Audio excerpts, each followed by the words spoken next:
And so I do recommend at Wagner Middle School for grades 7 and 8 social studies at a salary of $70,903.21. So moved.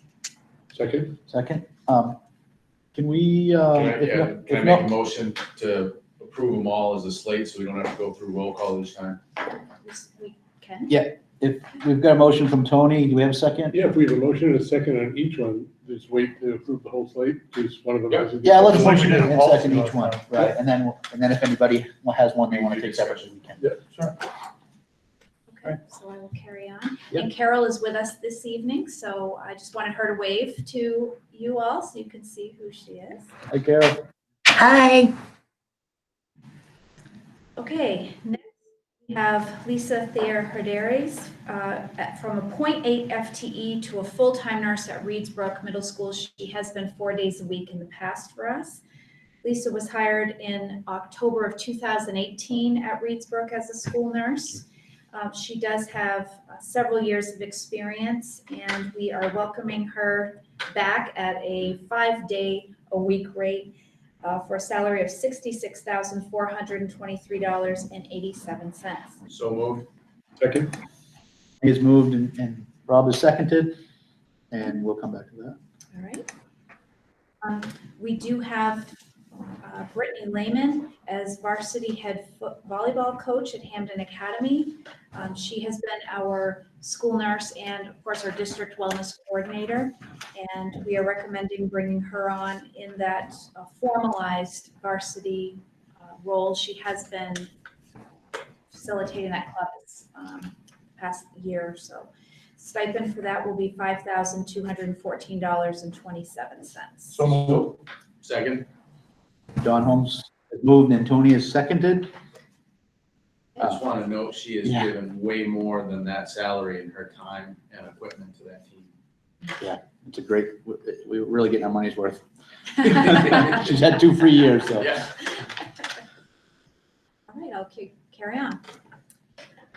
Our next nomination will be Sarah Lynn Hardy as a grade 4 teacher at our Weatherby School. Sarah Lynn has been working with us as well as an ed tech at McGraw School. In the past, she has been a teacher in both RSU 19 and at the Etna Dixmont School. We are recommending that she come on board with a salary of $40,764.42. So moved. Second. John has moved, Rob has seconded. Our next candidate is Sarah Assay. Sarah is being welcomed as a grade 7 ELA teacher at the Wagner Middle School. She has degrees from the University of Maine and Eastern Maine Community College, and she has been a prior teacher of grade 6 at the community school in Dexter. And we are recommending her at a salary of $37,675.37. So moved. So Tony has moved, John has seconded it.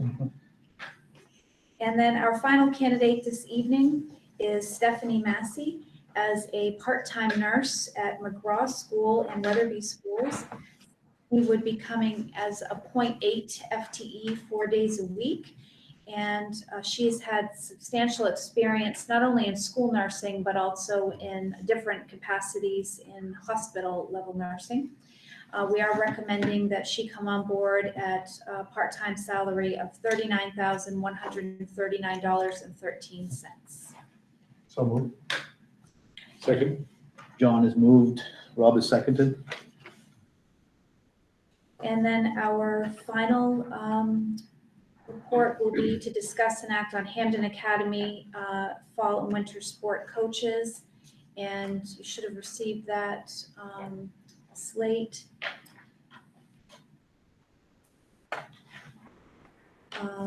Let me just clarify, Gloria, I didn't did see that that. slate go out? The slate is in the board Google folder, Regan. All right. So I can pull that up if you'd like to see that. Yep.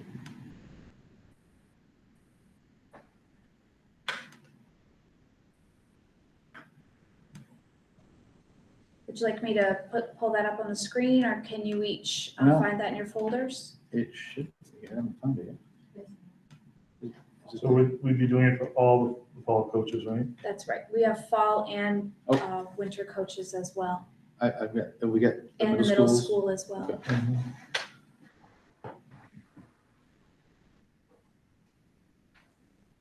There we go. Is the JV volleyball coach still open? Yes, it is, I believe. Because it was on our list. but you It's on our didn't mention list. So, okay, let me, Is that a typo on golf? Tim No. Throckmorton? No, Tim Throckmorton. Yeah. he did last year too. I think you had it under Brittany, unless something's changed. okay, I was looking at the winter list. Yeah.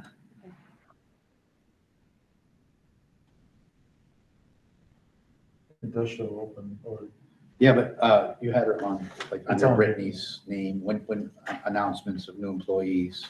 Yeah. That was Brittany herself There's as the another one. varsity. There was one below. Another Betsy one. on the other Franklin? page, yeah. Oh, it's Betsy. Franklin? Franklin. Okay, let me read it from your paper because I don't see it on there. Thank you. On the top. Okay, so we have JV volleyball coach at Hampden Academy, Elizabeth Trenkman. She has been assistant coach for the HA club program and has been an assistant coach at Maine Maritime Academy with a stipend of $2,607.14. So moved. All right, can we get a motion to vote on them as a slate? Not only the new hires, but the coaches from I'll make a Hampden motion, Academy we and both approve them all middle as a schools. slate. Second. All right, is there any discussion on that? Does anyone have any opposition to that? All right, seeing none, we will vote, starting with Faye Anderson. Aye. Jane Dyer, Aye. Rob Friend, Aye. Lester French, Aye. Alan Gordon, Aye. Karen Hawks, Aye. John Holmes, Aye. Tanya Jean-Jacques, Aye. Anthony Liberatore, Aye. Chair is aye. Mary Ann Royal? Aye. Okay. Right. We're good? Okay, well, I'd like to say congratulations to all of the candidates that have joined us this evening. And I'd also like to give an opportunity for those folks to just wave to us now so you know who they are among all of the different photos there. And we look forward to you joining us very soon. Congratulations. Thank you. Thank you. Looking forward to it. Okay, moving on for the superintendent's report, reading the behaviors and outcomes this evening.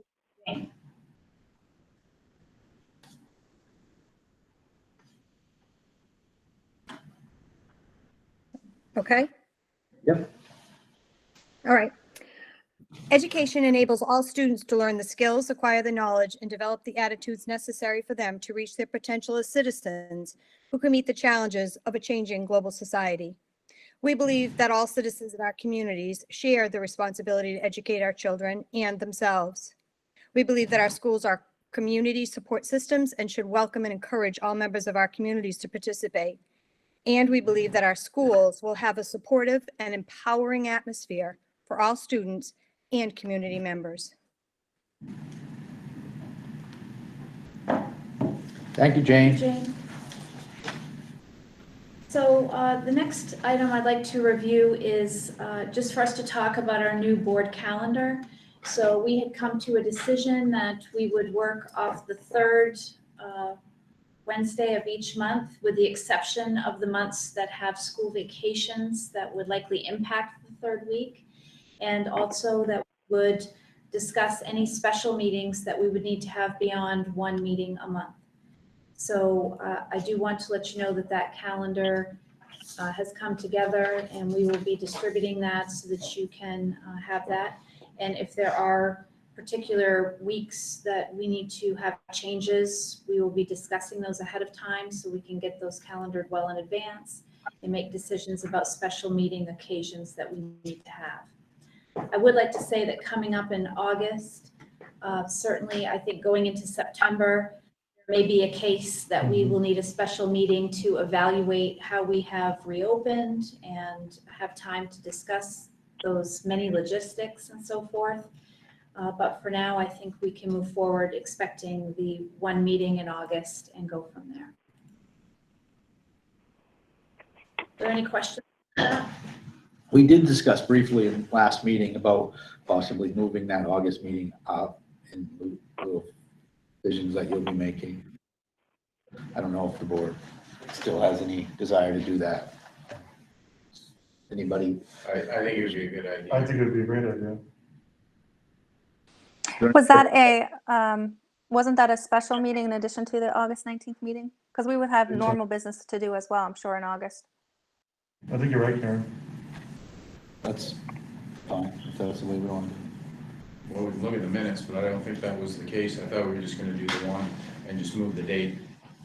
But I don't have the minutes there. I'm looking for them right now. If that matters. From the last meeting.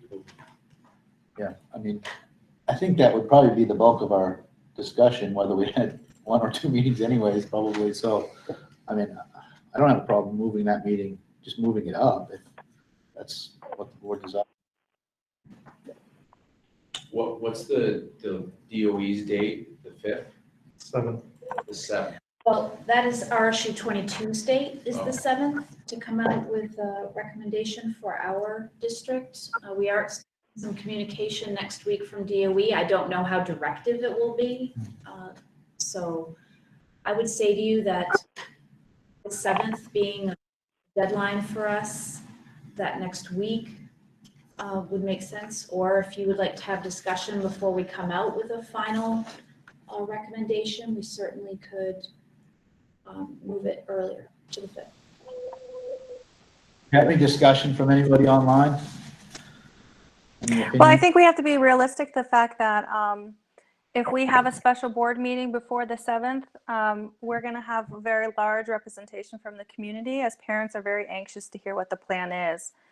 And so I'm actually thinking, would it make more sense to have a public forum release or presentation of the plan rather than a special board meeting? I don't know. I'm just, it's going to garner a lot of attention because people are anxious to hear. And I'm not exactly sure if a special board meeting is the right approach to communicate that to the public. Well, this idea just entered my head. What about tabling this until after we discuss some of the things that you guys have been doing so far? And maybe we'll feel differently about this at the end of tonight's meeting than we do now. Is that acceptable? I think that's a fine idea because we have quite a bit to share with you and it might give you some insight and perspective.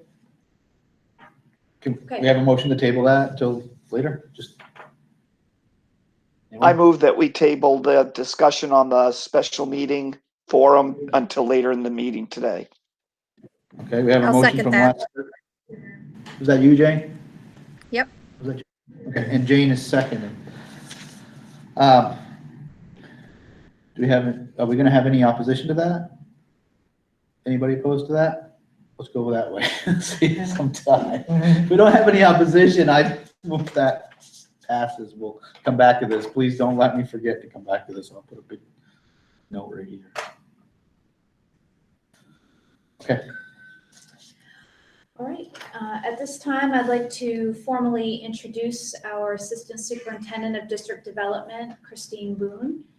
What I'd like to do at this time is to talk about how the position of Assistant Superintendent will be a bit different than it has been in the past around the topics that it will prioritize and how that relates to the work that I will be doing as well. So Christine comes to us, of course, directly from Glenburn. She's been superintendent there for the past 3 years. Prior to that, Christine was in RSU 22 as principal of Weatherby School. What I'd like you to know is that the job description for Assistant Superintendent focuses heavily on instruction, making sure that our district is recruiting and retaining employees, making sure that we are involved directly with legislative advocacy in our state surrounding education, and making sure that we're focusing on different funding sources through the Educational Foundation, along with social media management for our school district. All of those topics have always been important, of course, but I think they've now had a heightened level of necessity, and therefore we prioritize them in the new position. Probably the most important work that Christine will be doing is around the instructional side and working directly hand in glove with our principals and program directors to ensure that they're given the resources, coaching, ideas, mentorship, and also being able to have expertise shared back with our district, because Christine is truly wonderful at identifying what others have for gifts and making sure that our organization can benefit from those. So I'd like to formally welcome her and just let you know how impressed I am already in the short time we've been getting liftoff to her position, and what an asset she will be for us. So welcome. Welcome aboard. Tina, can you move to the right? I can't see you. I'm just kidding. Anything you'd like to share or say? Just that I'm excited, and the 2 weeks doesn't feel like 2 weeks, the 2-week mark today, but Wow. we've had a lot on our plates, and it feels good to get some things accomplished that we'll share later this evening. So how this Thank you for position, having me back. how this position will relate to the work of the superintendent is I will be retaining the business side of things, the operations, facilities, and then some new aspects, of course, to superintendency, simply around making sure the organizational health is occurring and that we're covering all of our bases. So you will be learning with us, I believe, that we're going to feather out how communication should flow. So as you are thinking of questions, we're going to come up with a flow chart so you know which one of us you should be emailing if you want an efficient answer around things and where the expertise will lie. So that's coming soon. So we'll move now to the Department of Education and CDC guidelines for schools. I'd like everyone to know that we are tracking all of the documentation that's coming to school administrative units from the Department of Education. Some of it is very much just informational. Some of it is directive. Some is recommendation-based. And so we literally receive these items, sort through them, determine what is directive that we need to facilitate and what is recommendation-based that we should have in front of our committees that we'll talk to you about tonight. And then what is simply informational. We need to just be aware of these guidelines or recommendations and move ahead with them. The CDC also is issuing guidance as well. We do depend on the DOE to synthesize some of that for us, but I just would like you to know that we are taking in information from so many different sources that changes so rapidly. We're having to make decisions about what to prioritize.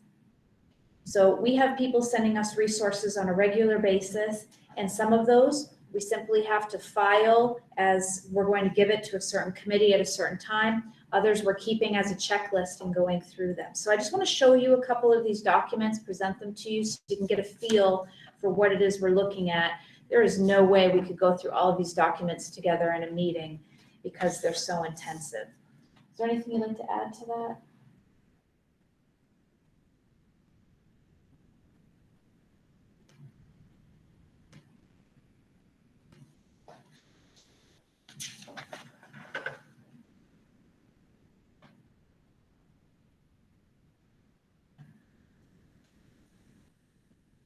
So as you can imagine, people send us things quite regularly.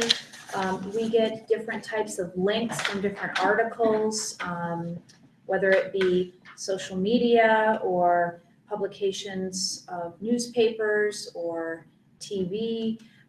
This type of article is very typical for what we would receive from the Ed Week organization that is well known in our educational circles around just comparisons of how different groups actually are recommending guidance to us. So this alone, we used yesterday with Operations Committee to show how we're getting one set of information from one body and a directly, not necessarily opposing, but certainly different view from another. So that's quite typical.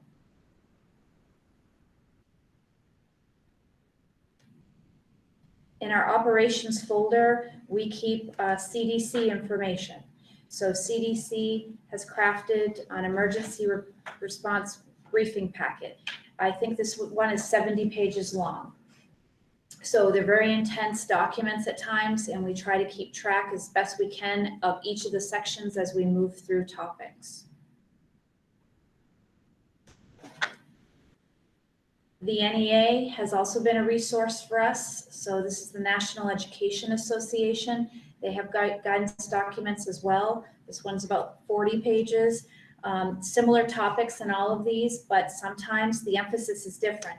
The NEA certainly has a heavy emphasis not only on the student side of things, also the employee side of things, as it should be. CDC is focused heavily on health side. One that I want to make sure you all are aware of is the Maine Schools Reintegration Framework. This is coming out of the Department of Education. We have multiple parts to all of these documents. And what's really important to know is that each of these sections, part 1 through 5, we went through the other day. I would say to you, each part has probably 20 to 40 different bullets or items that our school district will be responsible. This is not just this is somewhat a directive document and a recommendation document.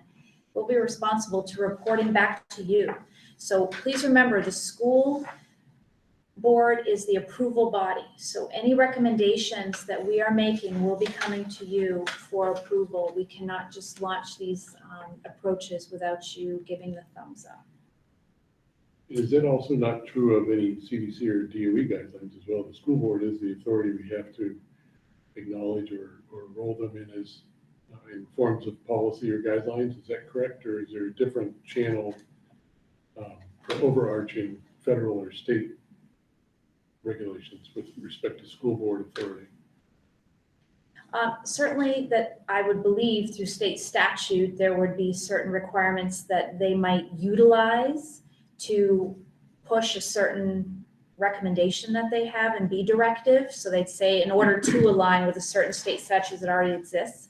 But I don't feel right now that we're hearing there's legislation coming along that would supersede. No, not any rulemaking. So it'll come in the form of a guideline that we'll need to adopt and Correct. Or align with our own policy. Yeah. And Any other ideas on that? Is this a time you want to take questions, or do you want to wait?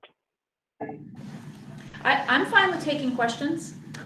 Okay, so I was just curious about the school board approval for the remote learning plan that's listed in part 5. Will it be ready for the August meeting for us to approve? Or is there going to be time if there are things in the plan that we would like to see adjusted? Will there be time for that before school opens? Great question. So August 7th is a time where we would like to be able to come out with the plan that the school district is recommending. I think that will not be an approved plan. We'd have to call that a draft, and we'd have to call it a recommendation. We would then bring it to the school board. I would suggest the next week so that you are able to look at that, have it in advance on that Friday, and then have discussion about approval for the plan. So one thing I'd like to add to this that I was going to speak to later is that we have a new communications plan that's going to be rolling on Friday. And that will be weekly updates to you as board members and to our school employees around what we have for ideas that are starting to formulate. We all know that ideas that come together may not be the final recommendation, and the way things work, every week we have something new. So I want us to be careful about seeing notes and believing that is what will ultimately be asked for approval, but I do want you to have a handle on how we're walking this journey. So I chair that committee and Lester serves on it too, so if you'd like to speak up around that, please feel free. But our goal is to be transparent in our process and our progress, with the understanding that when we are transparent, there is opportunity for us to be clear in the direction that we're heading, with the understanding that we could have to pivot at any moment because expectations change so quickly that we're just going to preface all of this communication as a snapshot of where we are right now, to keep everybody as informed as we possibly can. The participants are saying they can't hear you well, Sign in. or you could just move up to the scale. I just wanted to reiterate that when we do share the minutes, and they're kind of live minutes from the communications committee, and it will reflect the progress of all the other committees and the process, so you know what we're doing and why we're doing it, but that it is a snapshot and that it could change at any moment. So we will be very clear in our communication around that, that transparency is a goal, and as long as you're flexible and understand that it's a work in progress, we're just trying to keep you posted along the way.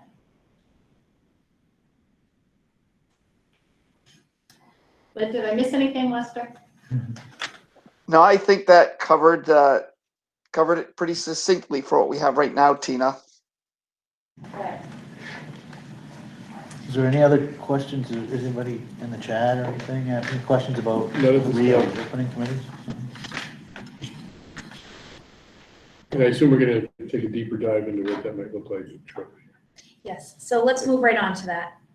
I'm going to present once again, and I'm going to present a slideshow. It's only about 7 slides, so you can get a flavor of what our reopening committees are not only looking like, but conducting for business.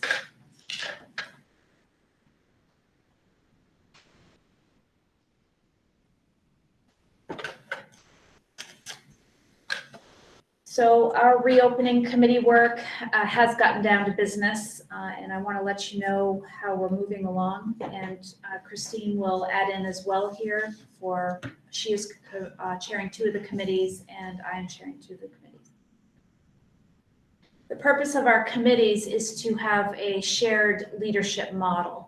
We really wanted to be sure that we were having expertise of team members included on the committee, so that we're representing multiple perspectives. We wanted to be sure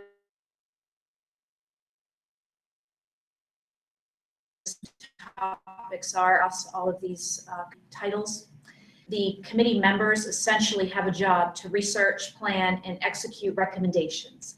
And all of those recommendations will be coming to Tina and I as a first layer. The reason for that is that Tina and I, as I just shared with you, are receiving documentation daily from a number of sources, some of which is directive. And if it's directive, that means we need to make sure our recommendation aligns with it. And we wouldn't want to be bringing something to you that isn't well aligned. So we're having that next layer for decision making. Then all those recommendations that are evaluated by us will come in part as a recommendation to you for board approval.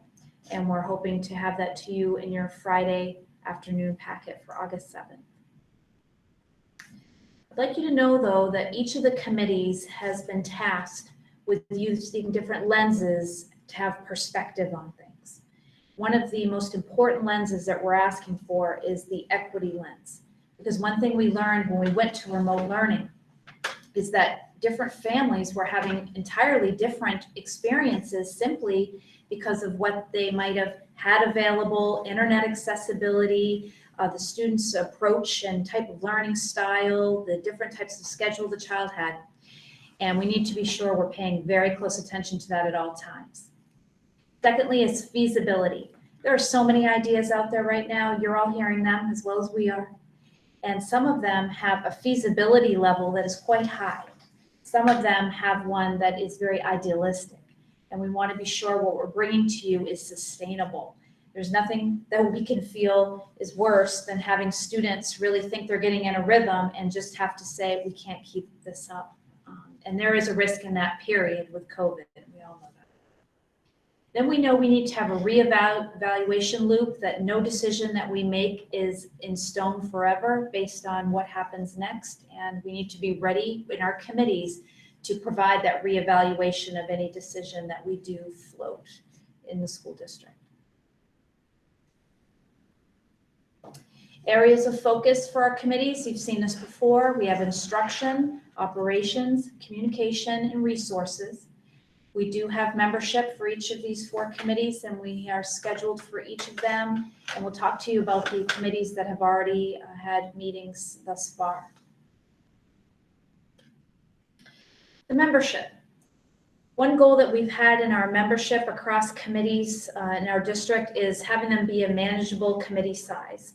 We know that we're going to have to task people with side jobs from the committees, and we need to be able to keep our teams at a level that we can still communicate, get good data back, and make reasonable decisions. We're doing that. We have broad membership from all different walks and experiences in our school district. We have stakeholder representation, so we have some people on our committees wearing 3 hats. You know, for instance, I may serve as a superintendent lens, a parent lens. I could also have some other level of participation there. So that's been great to have people express what different experience they'd like to represent. And then we have a strong emphasis this time around that we want communication out of every committee every week. So you will be hearing those notes eventually. Timeline, we've started the week of July 13th to move forward and have each of our committees meet. August 7th will be a date for the reopening plan decisions that we're going to forward. August 10th and through August 17th. A comment in the chat that I assume when they mean the speaker's cutting out, that your voice is cutting out. I'm wondering if it's the fan on the PC that I can hear from here that might be overriding the owl. I don't know which one, but I can hear the fan running. How long is the cord on the owl? Can that be set on a table that's... Has to be on the same table. I think that's an old comment that came through out too. No, it just came through. Just seconds started ago, yeah.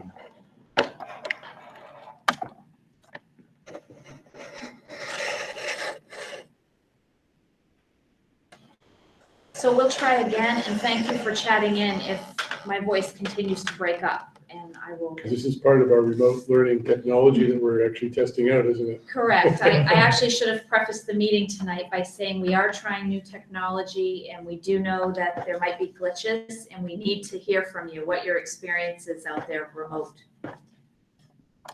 Is it working better?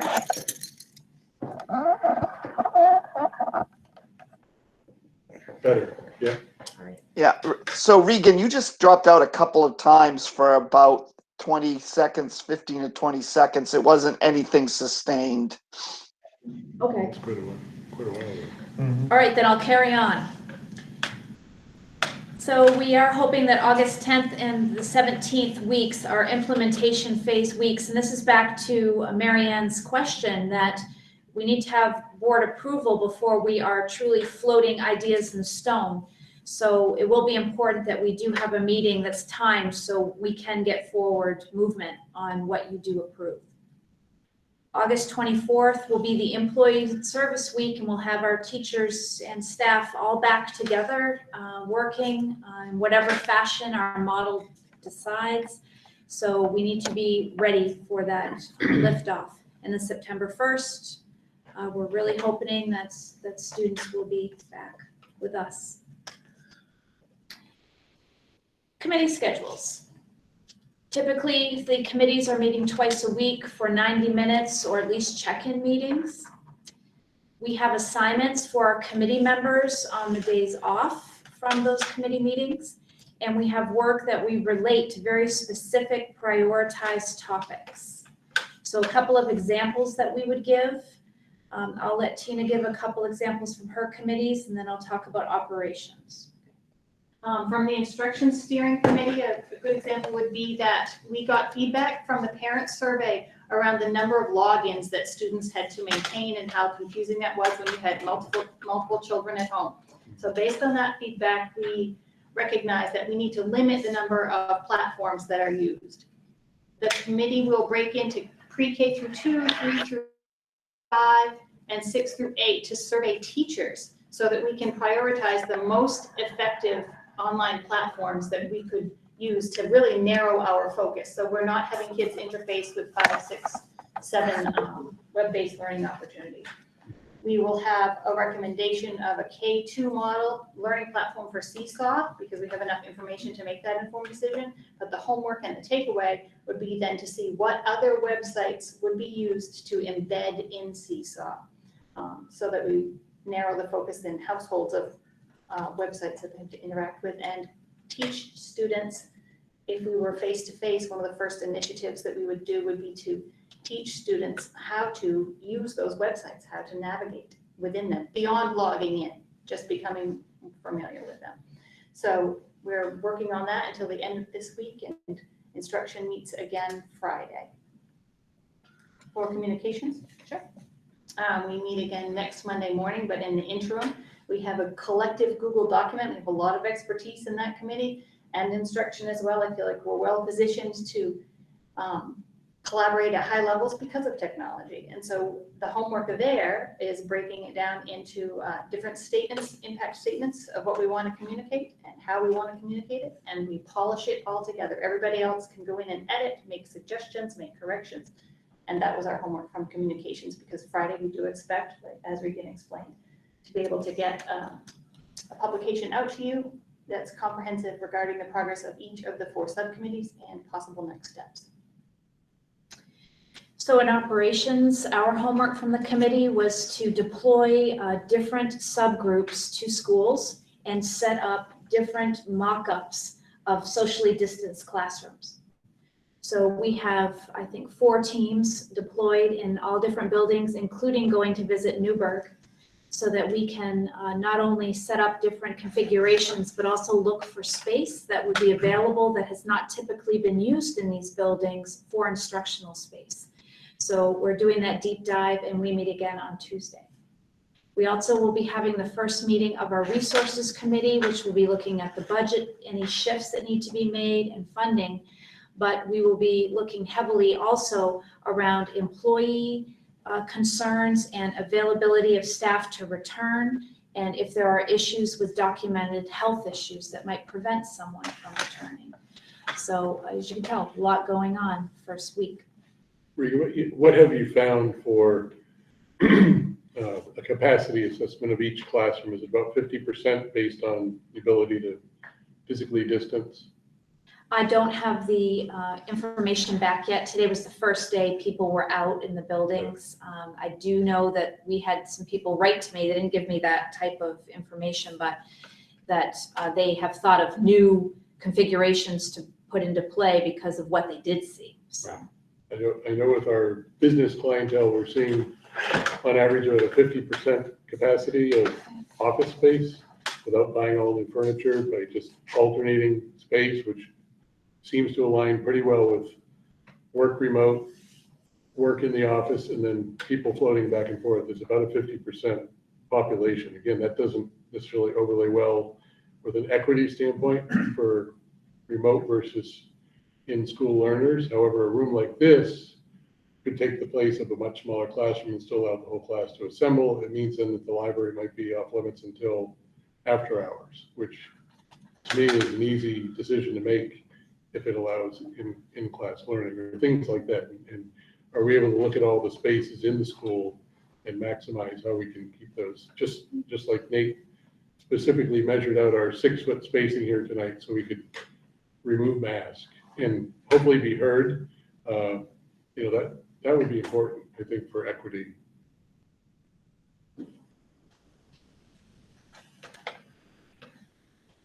current committee priorities, just want you to hear what, or at least be able to read what each committee is thinking about as priorities right now. I'll let Christine go over the instruction side. In terms of best practice in teaching and learning, we of course have to consider the model under which that's happening. And we all know from research across the country and the articles that Regan highlighted that there are basically 3 ways this can unfold. It can be back to business as usual, it can be entirely remote, or a combination of both in some type of hybrid model. So given those 3 buckets, if you will, we are looking at investigating how we're going to meet the social and emotional needs of students. They've been through a lot last spring, and what will that look like in each of those 3 scenarios. As I explained, we're establishing which web-based models are most effective at each grade span and narrowing down what we offer as an online tool. Part of the main roadmap requires that we directly teach safety protocols such as additional hand washing, but that was also highly marked on the parent survey. That was one of the top choices, additional sanitizing, and that includes kids.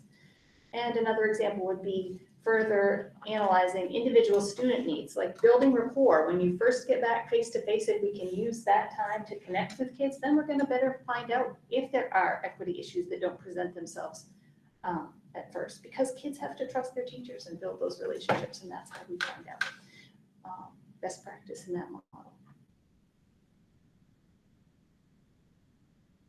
If any, around our first steps. We dug in, it was a little messy because it is very overwhelming, but we left with a pretty clear next step map, and we meet again Friday morning.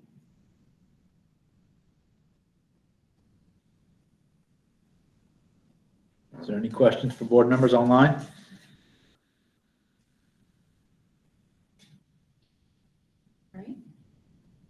Marion is asking, will we be providing masks for staff and students? Yes, any PPE that we determine is required, we will be providing. Can we actually get them? Yeah.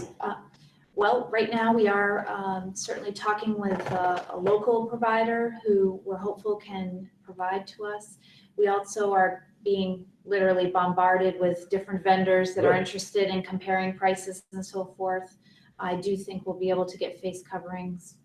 I was pleased to see Hannaford selling packets of 10 for $10 of the medically available with the wire on the nose bridge. I also know that That's price gouging. it's still, I know they're Those are about 10 cents a 10 piece. cents, when at I least buy 'em it's in my office. down from two Still bucks. insane.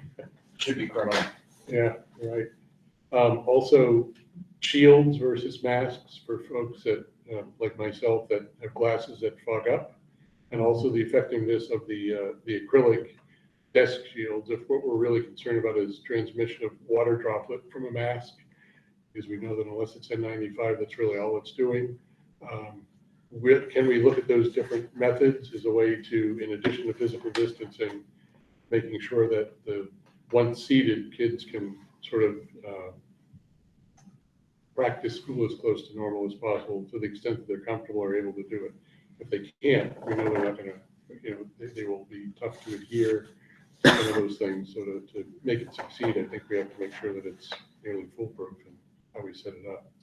So that's the operations committee priorities right there. And so we will be heavily evaluating what different options we can provide for the face coverings. So we know that we want to provide different options for different students and employees. As far as the plexiglass right now across the nation is basically impossible to get to have it molded into exactly what might fit your furniture. But if you can do something that's more generalized, you can get your orders in around that. Right now, what we're looking at is how do you make a decision about the adequacy of an order and to what degree is a grade level or a grade span developmental level necessary to have that. And then we have employees that have weighed in about their interest in having barriers for certain things. There are alternatives that we're looking at. It's amazing what you can do with a plastic clear shower curtain. Yes. It's happening everywhere. And so we're going to get busy thinking about what it is we can do for alternatives, because plexiglass is not a reality for every classroom, every desk. You wouldn't get it in. You know, Regan, I'm also wondering if after there's a draft plan, if you've considered seeking some clinical review or guidance on that. You know, anxiety is high.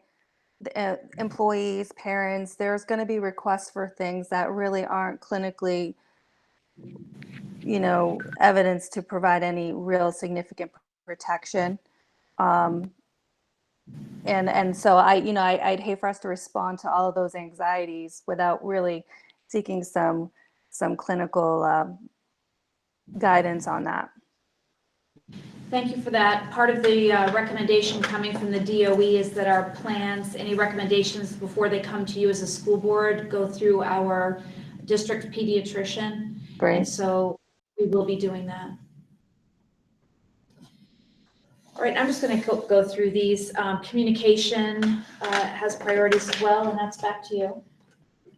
And I've spoken to some examples. This is a quick overview and not entirely comprehensive, but our goal in leaving the meeting today would be that we would have our regular internal updates, which would include the board, that we recognize that when we publish to the larger community, it will be very polished, not the informal email format, and it may include things like videos, especially instructional videos, or a virtual tour of a school. So that's all being investigated. In terms of getting immediate communication out, some procedural things have already been taken care of. For example, joint emails, team emails have already been established today, so that if we need to turn quickly and custodians need to know something in advance, we don't have to hunt down every custodian's name in the district, and we can generate one email immediately that gets information out from this committee. The steering committee also, in the body of the email that you'll get Friday, has identified all the membership of each committee, and today they've crafted emails so that if you have questions or concerns, you can write directly to that committee and it will feed to every person on the committee so that we make sure we don't overlook anything. We had a recommendation from this committee about a question and answer board internally, just those frequently asked questions. So that will be happening.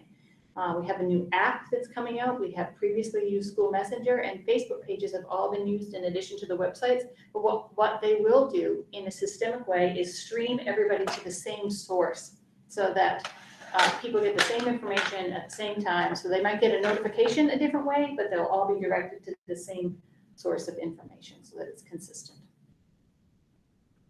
How do we overlay truancy, which implies mandatory, versus voluntary, which assumes maybe the physical location, but the fact of becoming or being part of the learning process is mandatory? Where you receive it may be voluntary if you choose to do remote or in school. And what about the legal framework for that? In effect, if kids are coming to school on a voluntary basis, does that imply a different standard or a different protocol that we have to somehow document or I won't say waive, but I'm sure there are lawyers out there that will suggest that there's a difference between a voluntary and a mandatory scenario. But for instance, on the truancy discussion, I know some schools, the teachers have mandatory, all the kids have to check in, at least for the beginning of class and as they go. And I know in some of our classes that wasn't the case. You were sort of emailed, you went to Google Classroom, and there might have been a one-on-one, but I didn't typically see a lot of the full class. I did see a couple, but not all the teaching do that. And to me, that's part of mimicking a normal classroom day, is that they need to be accountable for time and being well dressed at their station, ready to learn, and not just get up at 2 o'clock and go into Google. And to me, that's a different scenario.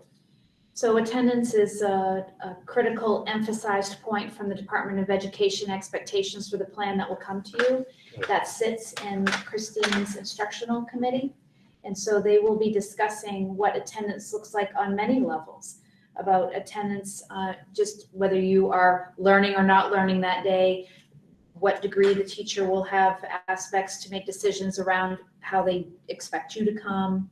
Anything else you'd like to add? And I would like to direct the board to think about, or ask you to think about, engagement as an indicator of attendance. Yes. And productivity as an indicator. The research that I have read so far and we've reviewed online, I just went to a webinar today that said, please consider that we don't want to punish a child. It's an equity issue sometimes. for being unable to participate in a traditional form. And as long as they are meeting the learning outcomes, and as long as their needs are being met and they are engaging in the process, then we need to define some level of attendance around that. Quantify it. I appreciate hearing that, Tina, and I think it's going to be a little bit of a paradigm shift for teachers and parents to get their arms and minds around that, but it's nice to hear you say that.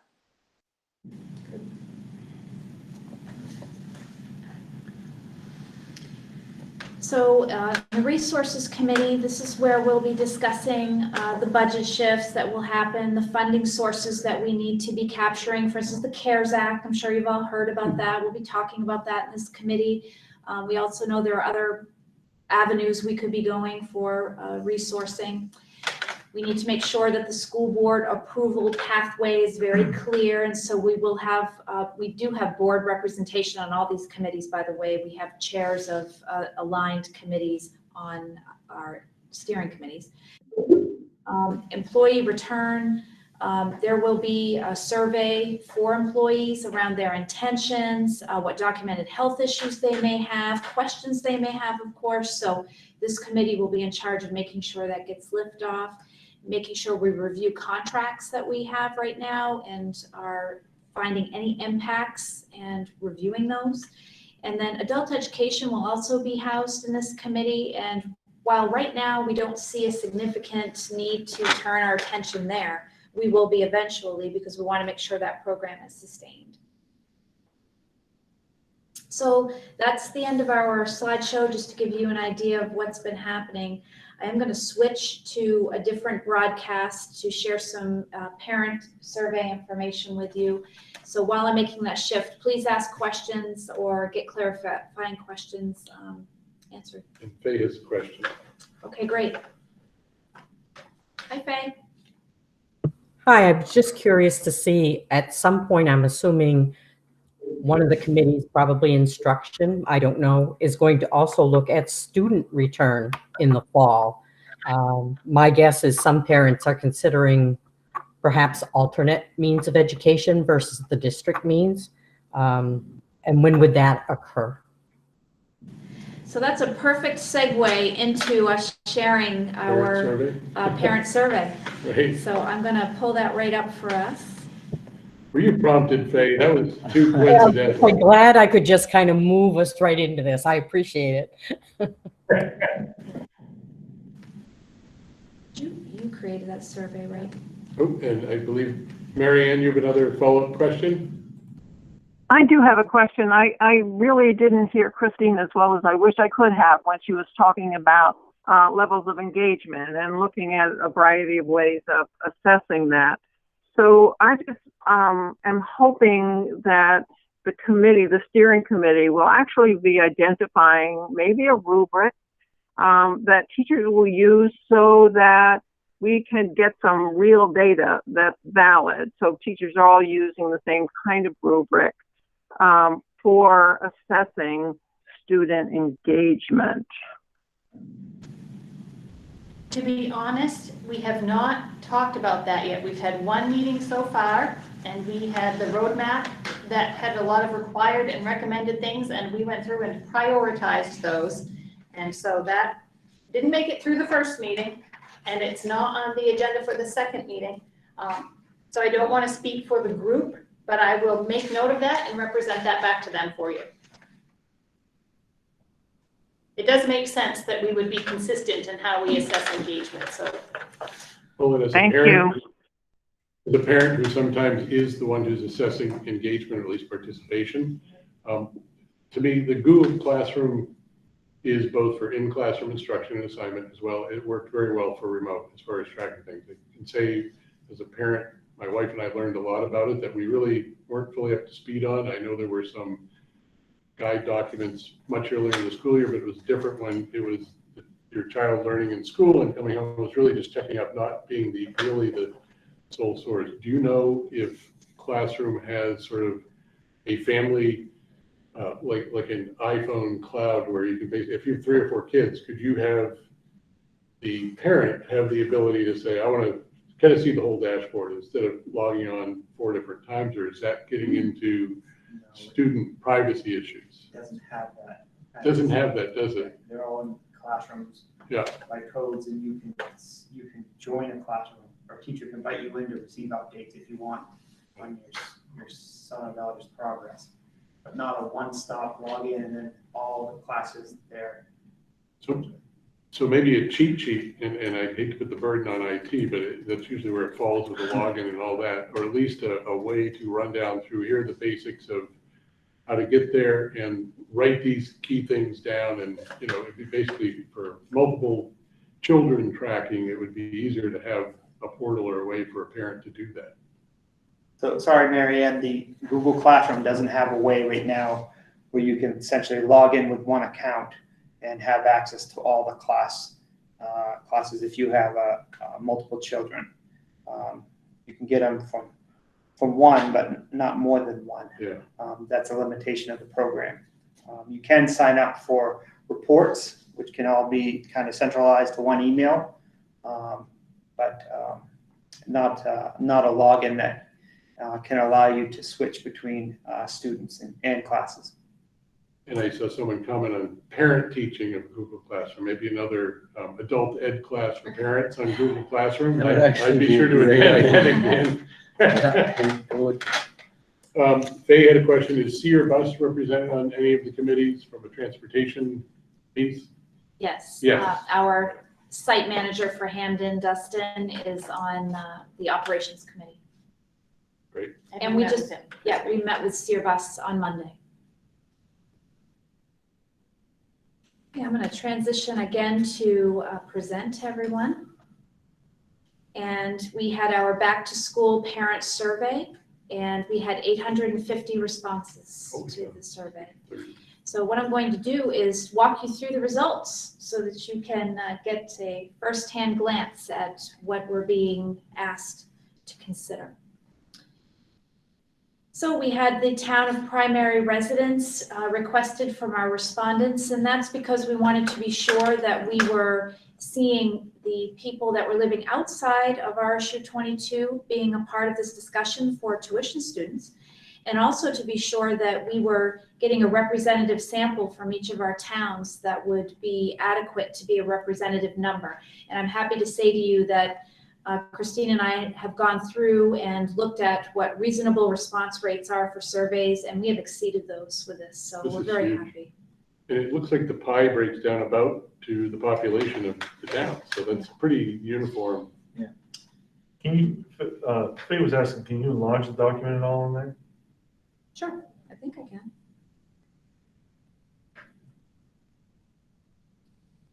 There you go. John, you're only 3 feet away. You can't see it. Surprisingly, probably not. 83-inch television. Oh, there. Okay, so the next question, should we be allowed from the Maine Department of Education and the CDC to have face-to-face instruction? Would you feel safe sending your child back to school? And we have 77% of the respondents saying yes.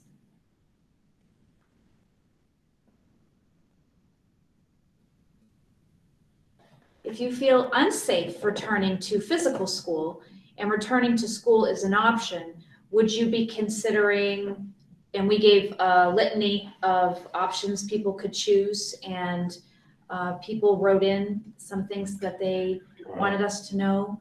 So you're seeing that about 60% have remote learning as the option they would choose for RSU 22. We do have a segment of 7.5% of the respondents would choose homeschooling.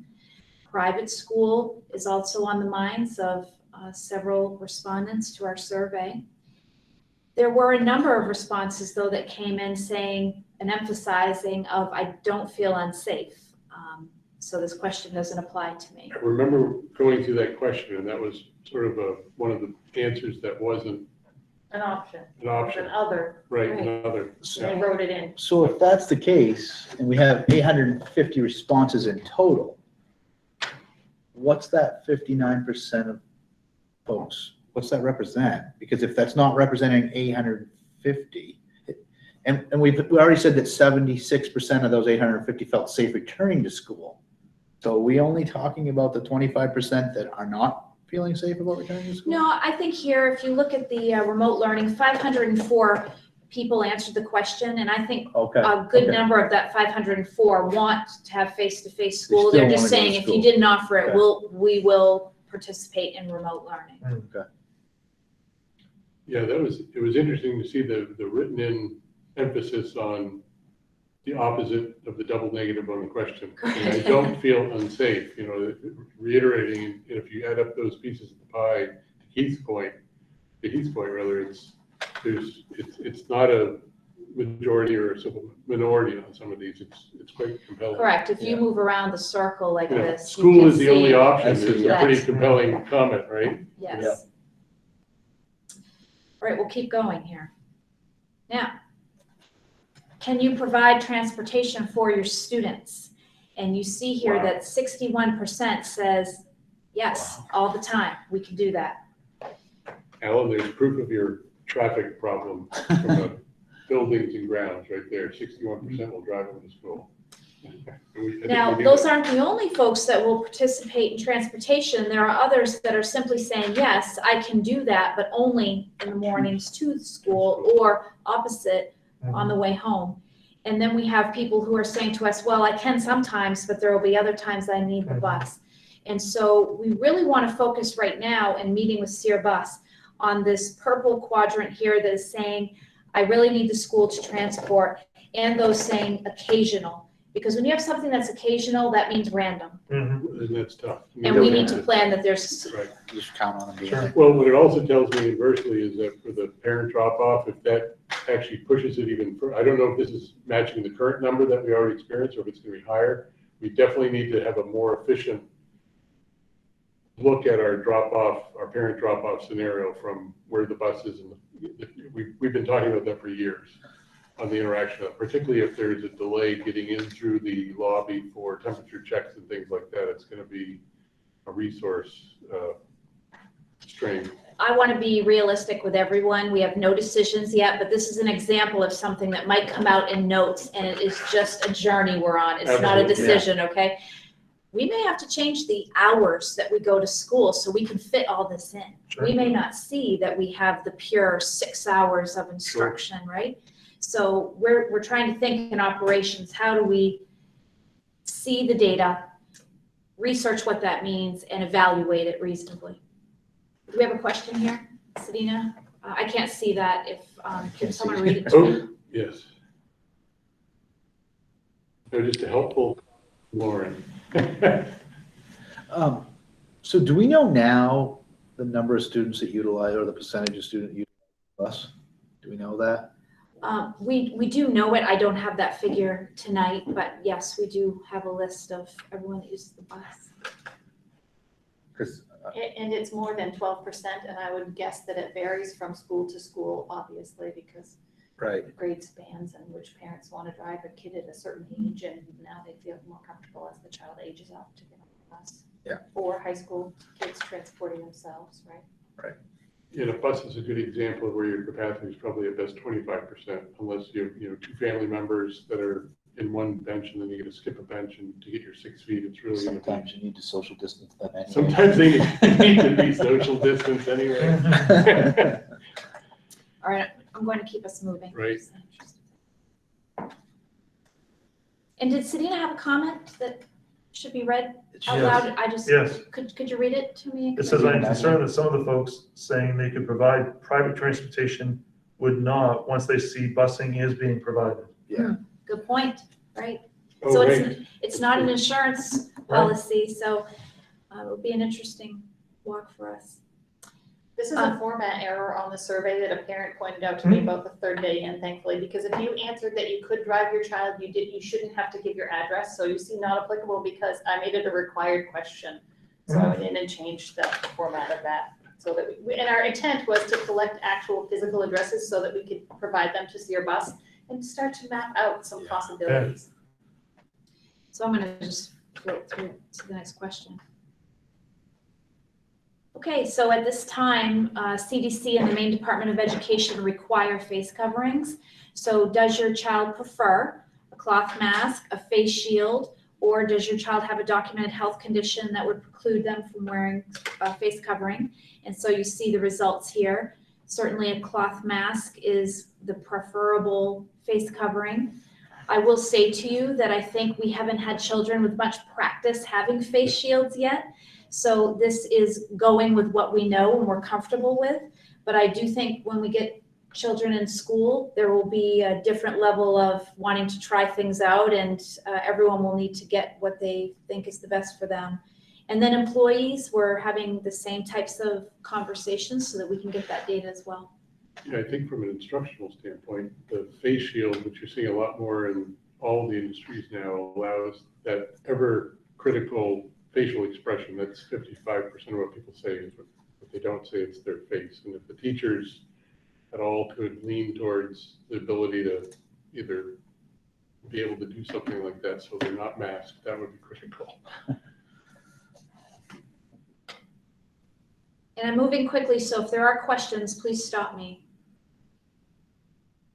Okay, what types of schedules can work for your family? And click all the schedules that you can support. So you can see that we have a substantial response to in school all day. So basically traditional school hours and approach. Then we have 60% saying in school 2 to 3 days a week. Remaining days would be remote. In school for shortened days, 4 to 5 hours rather than the typical 6. 50% certainly seem to say they could align there. And then a full remote learning schedule with 45% of the respondents coming on board there. Our operations committee has made a commitment that because of these survey results, we are looking at, I'm going to give you an example, like a triangle, that at the apex of the triangle would be reopening full school every day, full population. And we're going to start there and say, what is it going to take to do that and be safe about it and responsible? And if we get to places where we feel we can't do that, we have to prove that we can't. And then we would back down to the next rung. Right. And we're going to use these guidelines to help us in those decisions. That's great. School lunch. If we can safely return to school on site, would you provide lunch from home? And so we have 43% saying yes, they would provide lunch from home. 44% saying, you know, I would sometimes, but there are going to be times I need you to provide lunch at the school. And then 12% saying school will need to provide lunch every day. And this is going to be helpful to us because I do think what we're hearing is cafeterias being open are likely a thing of the past for now because of the heavy congregation. And so it would be a way of getting meals into classrooms or other spaces that are socially distanced. So will it be more like 3rd grade or kindergarten where the milk and the cookies are brought to the classroom? Right. I think Yeah, so. on a heated cart or whatever. Right, That way, the whole model is you keep kids in one space, in one pod, and you bring everything to them, Sure. whether it's the specials teacher or whether it's their lunch. You just keep them. And there might even be food in the library. Don't say that. We won't tell.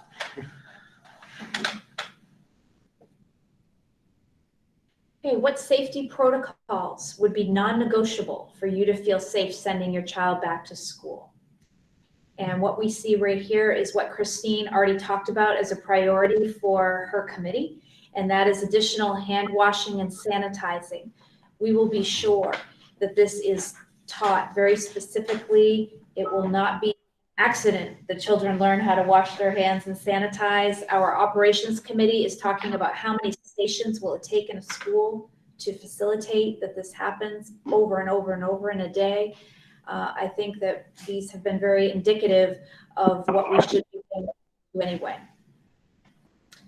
We also have 42% saying that they would feel that screening by temperature checks upon arrival would be something that they would expect. Is there a question? I think there's some feedback, maybe.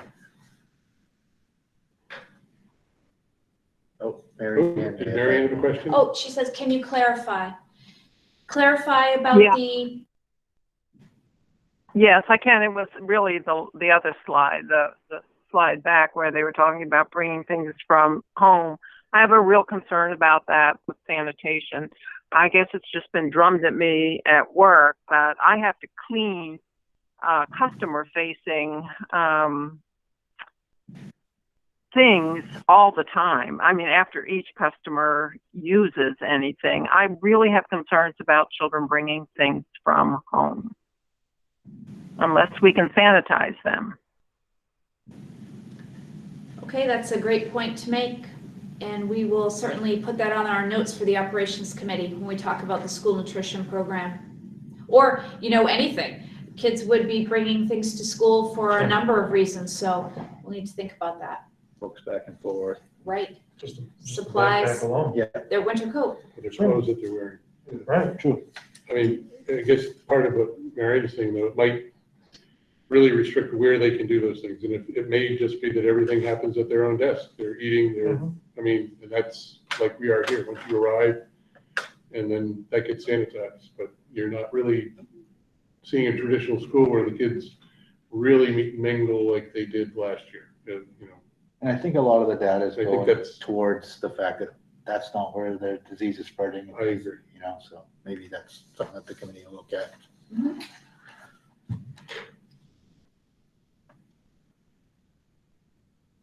Okay, what we are also seeing is that there is an expectation that targeted cleaning will be something that the school district is responsible for, and we absolutely are working on that. And our custodial staff is so committed. We have been meeting weekly, and I'm really impressed with the response and just the commitment to make sure this is done right and well. And our head custodians are serving on steering committees. Yes. Great. I have to say I'm surprised by the results of these. I thought for sure social distancing and wearing face coverings would be much higher. Just a comment. People are getting over it. I don't think so. Some maybe, but, yeah. I see 70 patients a day, and more than half of them are over it. So that's a pretty okay. good patient pool. Families coming in, not wearing masks, they social distance. People understand if I'm 6 feet away from you, you're not gonna catch it. That mask is useless. That's been documented. The fact that you're 6 feet away is all you need. And yeah, follow the data. That's the key, right? Yeah. I think one thing for us to think about with that is that if we have social distance mock-ups and it becomes unreasonable around the 6 feet apart, then the mask is an important element It's if we're 6 closer. feet or a mask. Right, yeah.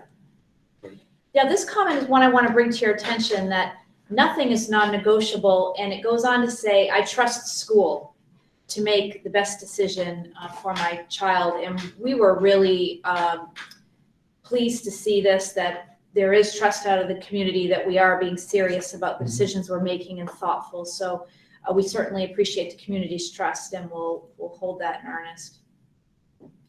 Okay, and what is it that you hope not to see as school starts? And I can't go through 850 responses tonight, but we'll just start. Full remote learning.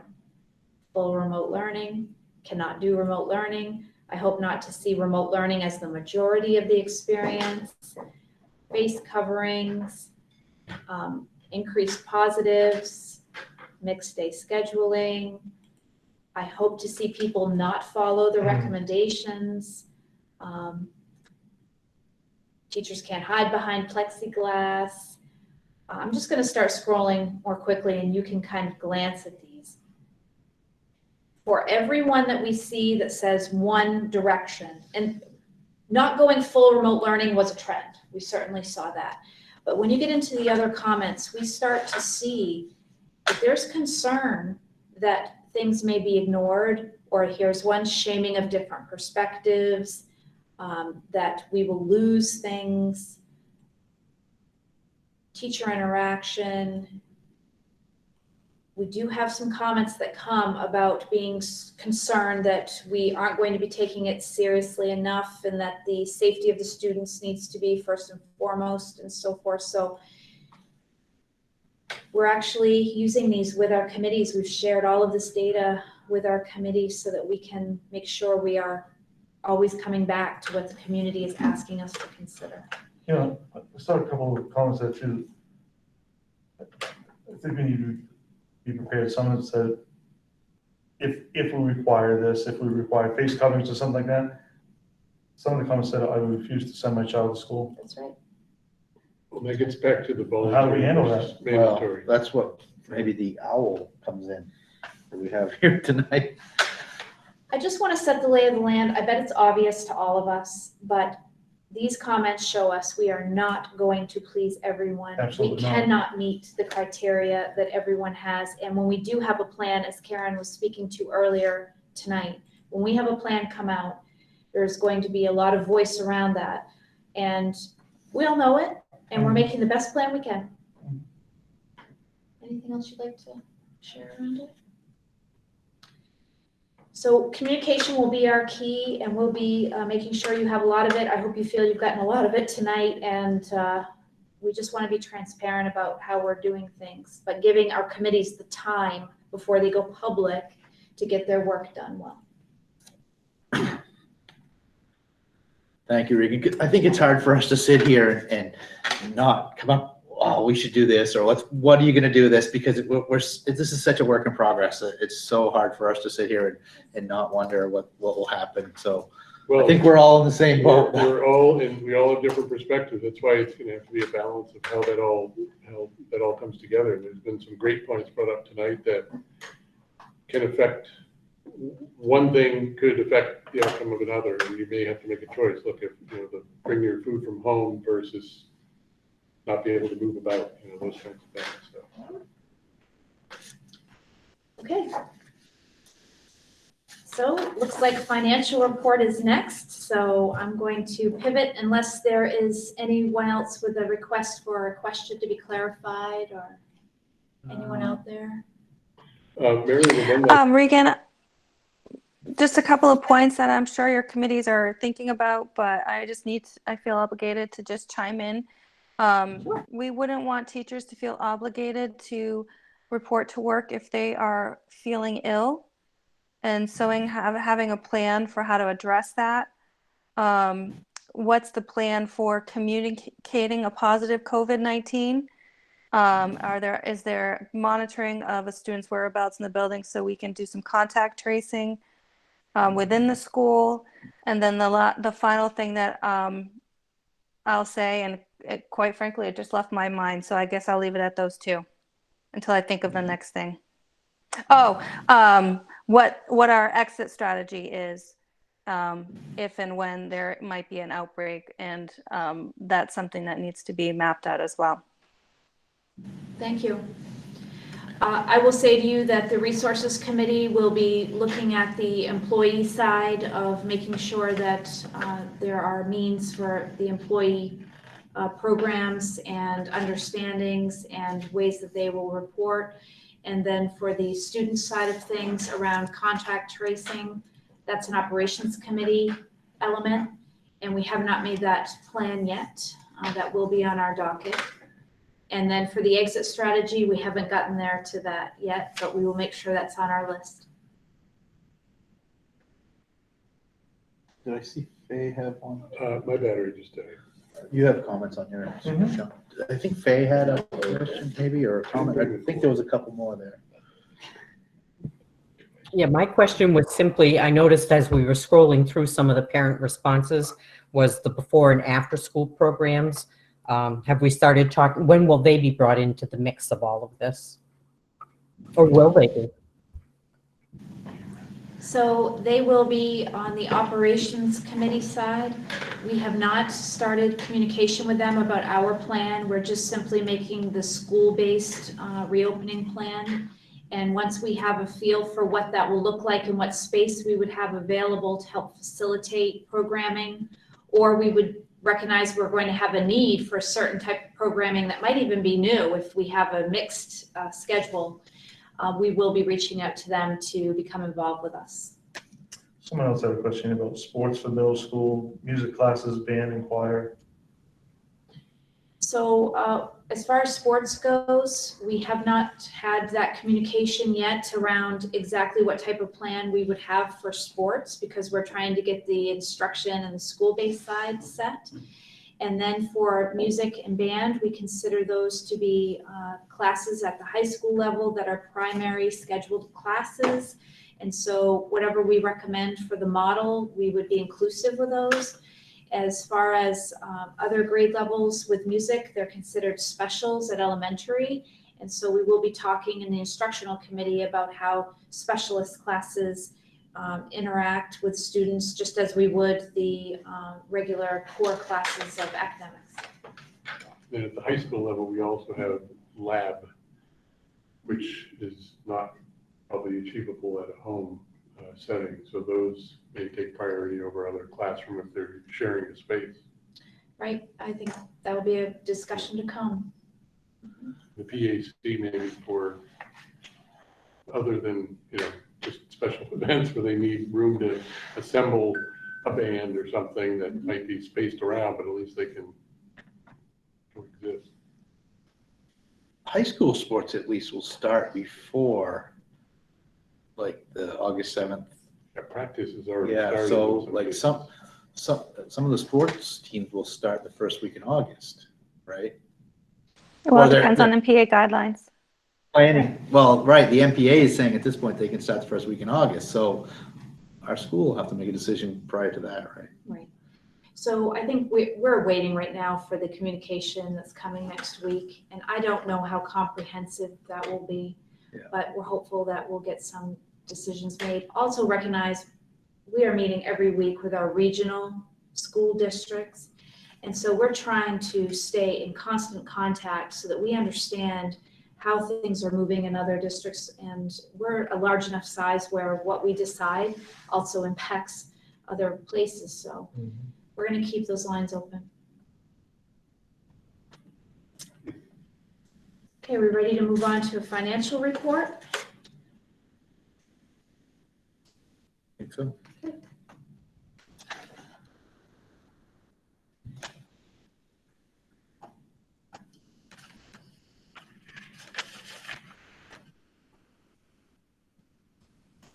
So this is the financial report for the year that we're ending, and I will enlarge this a bit for people. We aren't completed with FY20 in this way. We still have accruals for salary that need to be adjusted. You zoom that in even closer. Whoops. I hit the wrong.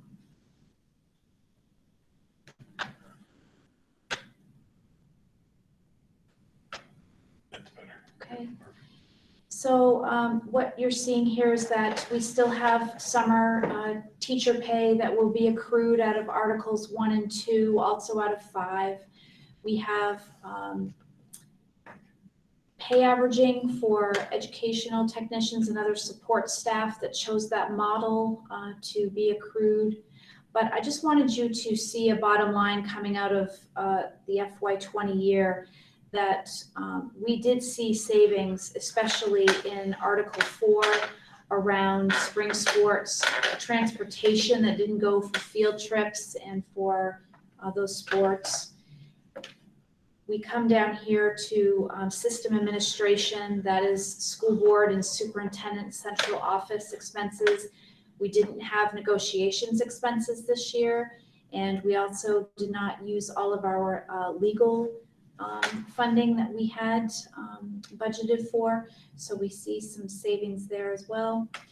When we come down to facilities management, we were really effective using our capital reserve funds. So we did have some capital renewal money in facilities management that we didn't end up needing to use. So that is going to be moving forward.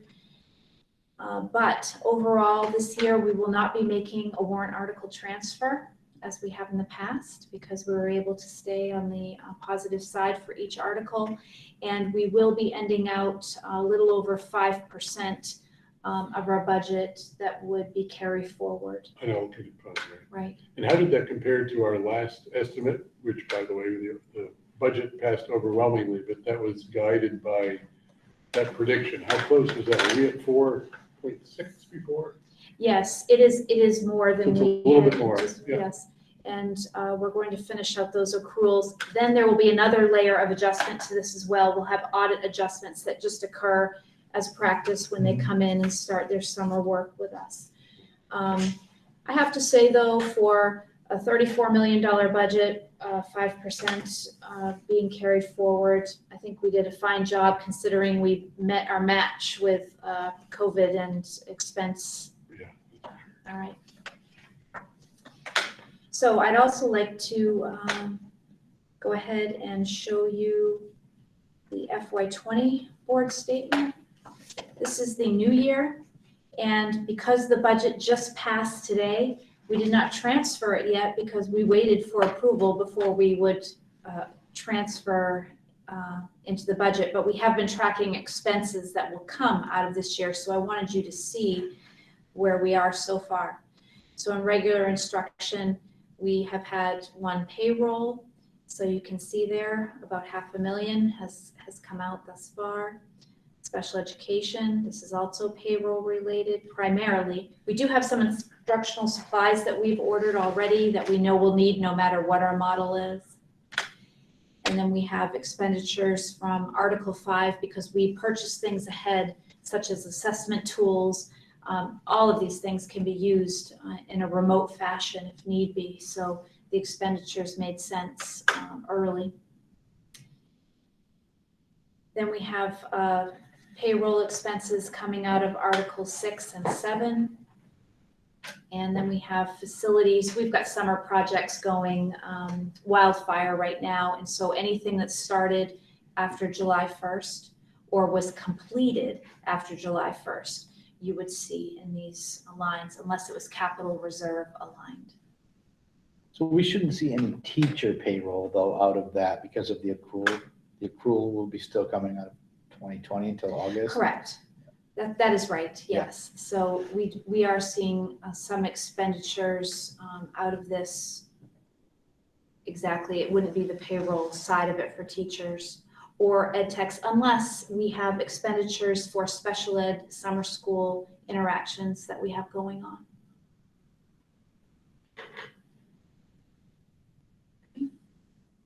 Any questions?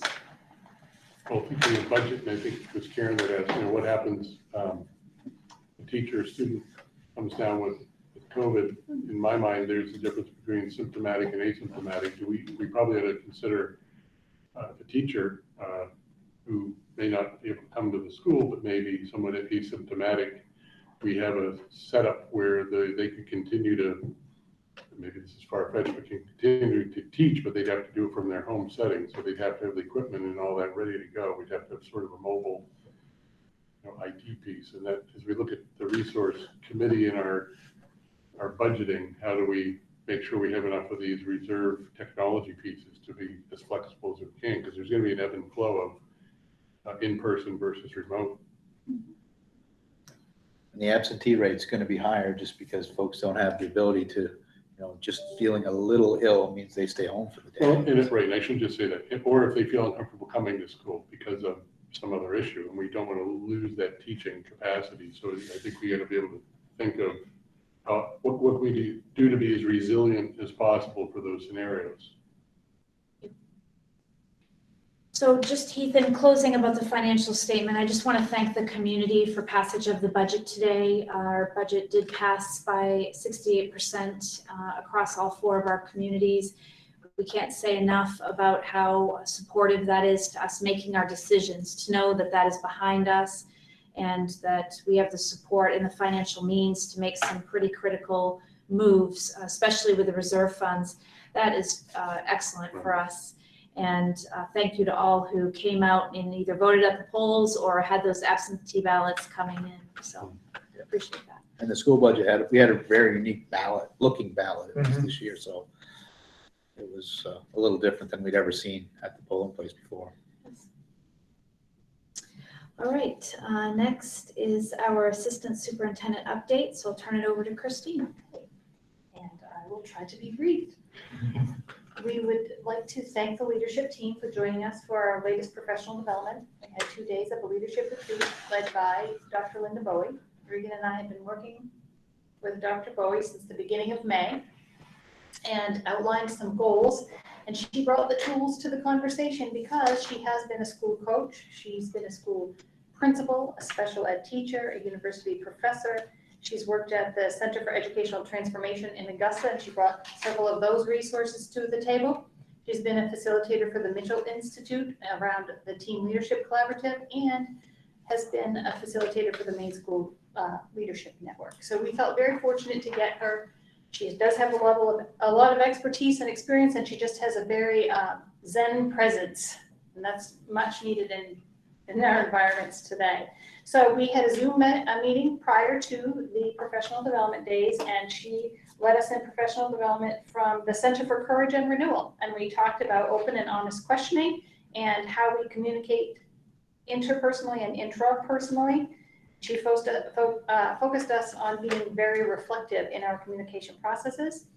We worked through a document around managing complex change from enterprise management, an oldie but a goodie, 1987, and it breaks down when change does not work, which element is missing that leads to the breakdown. And so that's a tool that we will lean on as an administrative council through the rest of the school year, certainly. In addition to the managing complex change, she asked us to think about tasks for change in terms of public school and school leadership, and this was borrowed from the Transformational Leadership Network. We did some activities around that. She asked us to assess our conflict management styles. There is no change in growth without first working through conflict, and so we need to work closely as a team to meet district level goals, and that meant thinking about how we personally resolve conflict and learning about how our team members resolve conflict. And that source was from Dr. Reginald Atkins of Elemental Truths, and we had a lot of fun with that.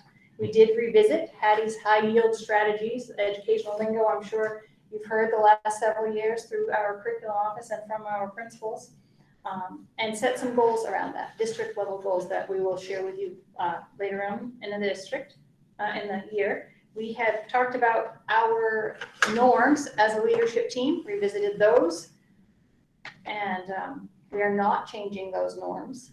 They include being fully present and being on task, sharing airtime, focusing on ideas, being well prepared and informed, listening with empathy, and humor is important. So they were just kind of reborn, but not changed through her leadership and discussion.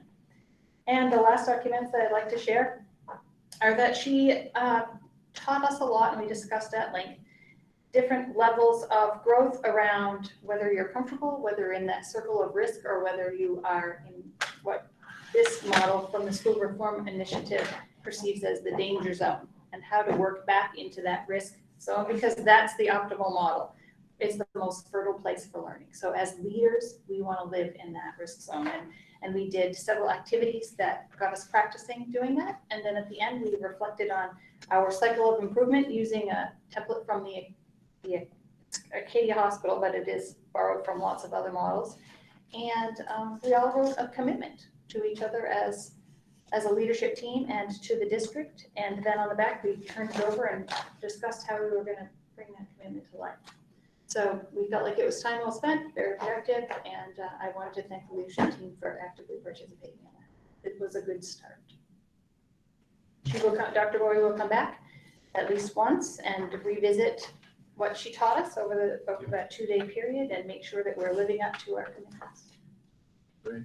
So as part of the listening tour, we will be having individual interviews with each of our leadership team members in the next week. So we're going to have quite a rapid schedule and be speaking with every single director or principal around a number of different areas. So we look forward to that very much. And I'd like to thank our leadership team. Great. That's All all I have. That brings us to student reps, and I don't think we have either one of them with us tonight. Correct me if I'm wrong. Olivia, are you on with us? I don't think so. We will have, Olivia will be with us one more year, but we will have a new one as the new school year comes Bullish in here soon. That brings us to questions of board members. Do we have any from anyone online? I have one question. This is Jane. All right. Yeah. And this came to me as we were talking about surveys, and I thought, well, I'll just hold it till we get to this portion of the agenda. But have we sent out a survey to our substitute community, the substitutes that we have, to see if any of them are willing to be back with us this year, or how many are willing? We have not. Okay. So that's excellent point to make. Okay. Anyone else? Anybody?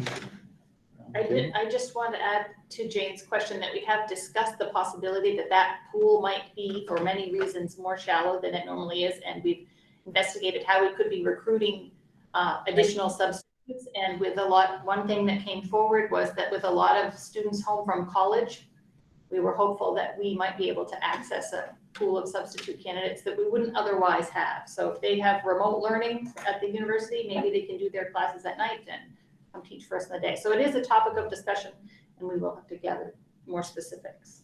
Right. I just think we do need a plan around that, because I have an idea. I know a lot of my peers that had been substituting are not going to be substituting this year. So I just thought that's something we should at least keep on the front of our list. Yeah. Anyone else? The one-on-one discussion, that is certainly something that equity could exist if it were done remotely and at hours that might be a little more extended, if it allowed other spaces in the building not to be filled up. I thought that was one of the successes of the remote learning session, was that ability to have people log on to a face-to-face when it came time for whether it was a math piece or something else. And it seemed like that would work just as well in a one-on-one setting in a room or a remote setting, where it wasn't trying to recreate that whole full classroom experience. It was really that one. That's really where it works well, as a one-on-one piece. All right. That brings us to committee reports. Taking us first is finance. Jim is not with us tonight, but I would say, looking at the minutes, it's kind of a mirror of what Regan had talked to us about. But the minutes are in there. If anybody has any questions, I'm sure Regan can answer them. Budget, I don't know that we need a report. We're all With a very happy with that. 2-to-1 result for the budget, looking at a short hiatus until we have to start again on the next budget. But also, I think participation in the resource committee will help fine tune how we'll move some of the shelves around this fall, depending on what our back to school restart looks like. Athletic, have you guys met Tony? Nope. Nothing. Still waiting for Principal Association. Yeah. To give us something to talk about. Yeah.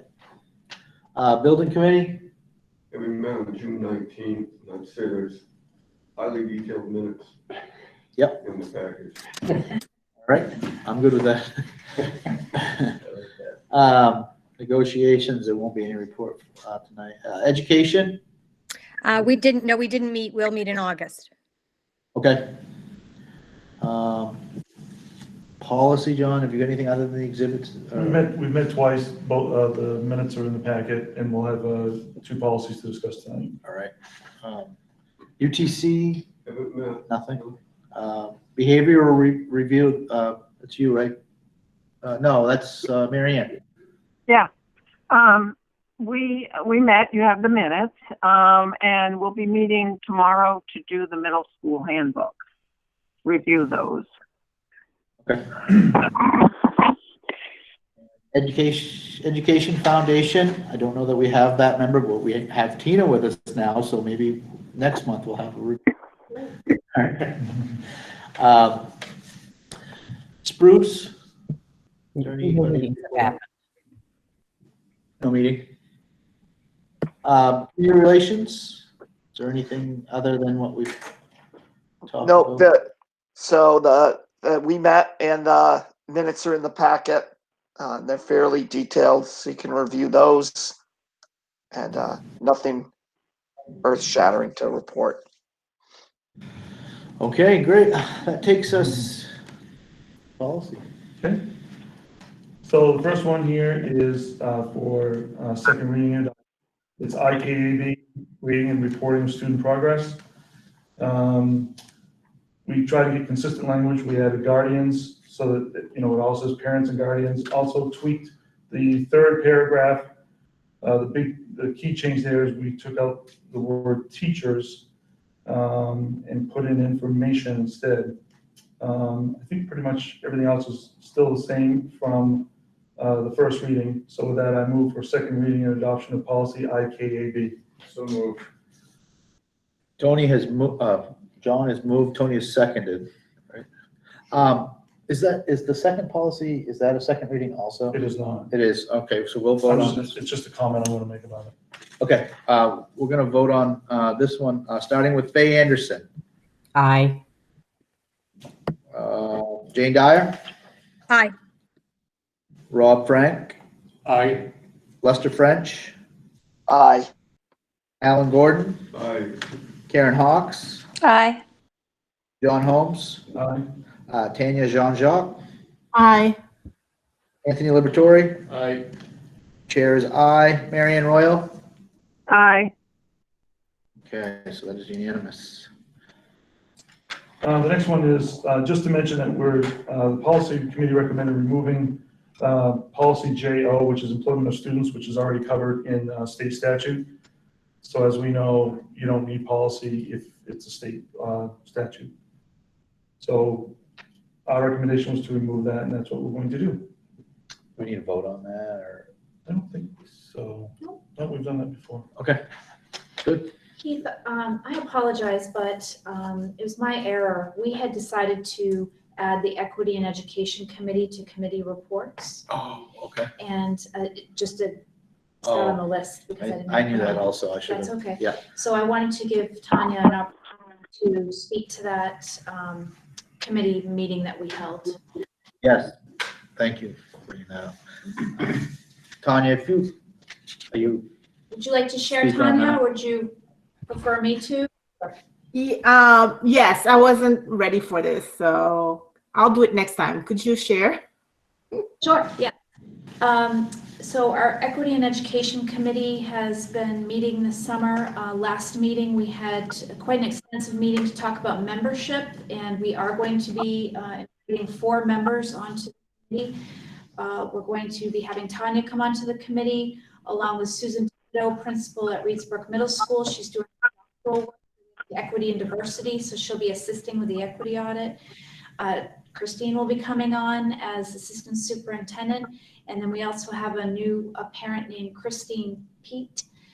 Kristen Pete will come on. She has certainly family members of color, but also she is aligned with the Penobscot Nation. And so she's had some experiences with communications and coaching with groups that we think would be beneficial to us. We also talked about book study. We have all of our committee reading common books. We've read Hillbilly Elegy, White Fragility. There are book studies going on throughout the state that we have committee members participating in. And we will be coming back together this week on the 16th to discuss that. We also went over the feedback we received from our equity and education statement that we had put out.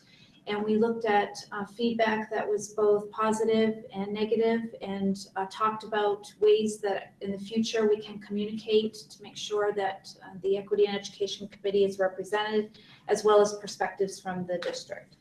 So all in all, it was a very productive meeting, and we'll meet again this week.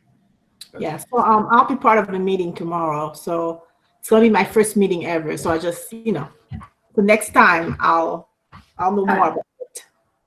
My first meeting will be tomorrow, so. All right. So we're done with policy then, right? Mm-hmm. All right. Brings us to old business, and I think that takes us into setting meeting dates. We need any committees need any dates? Anybody? You all set?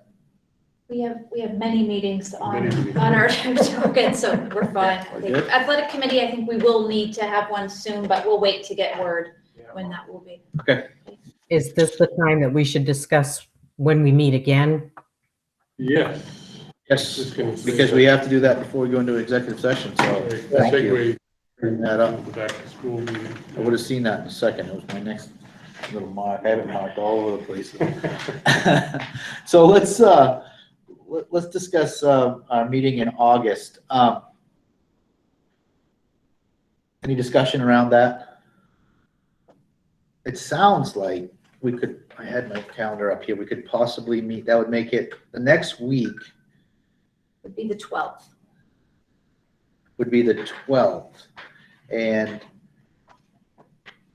that would still give us a full week and a half before we would convene on the 24th with school employees. So we don't want to meet then, we don't want to meet on the 5th. I guess it's, like, you won't even know what your preliminary plan is by then. I would say to you that if we met on the 5th, we would need to be bringing you the plan as best we can say it's finalized. There may be some facets to it that we would not have done, but I think we could tell you what those are.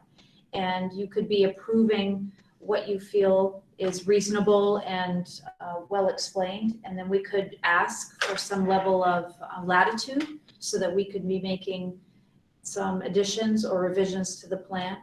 I just want to make sure that we're that there's enough time between whatever we vote on and implementing, or it's going to But be we're voting on changed. sort of an actual plan. I mean, what I heard tonight was encouraging. I mean, what I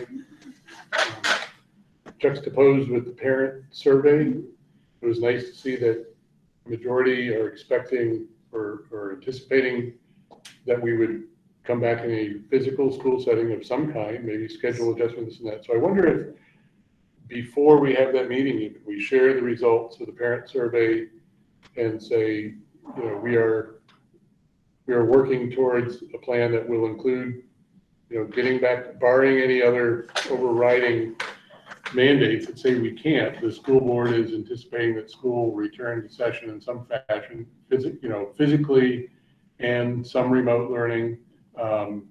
Maybe almost in alignment with where the parent survey came in, that we're taking into account all of the factors from the parent survey, schedules, drop-off, transportation, all of that, and we're working through that. We won't be able to make a final decision on the concrete plan, but I think what I saw, particularly in one of the first questions, is if it's remote only.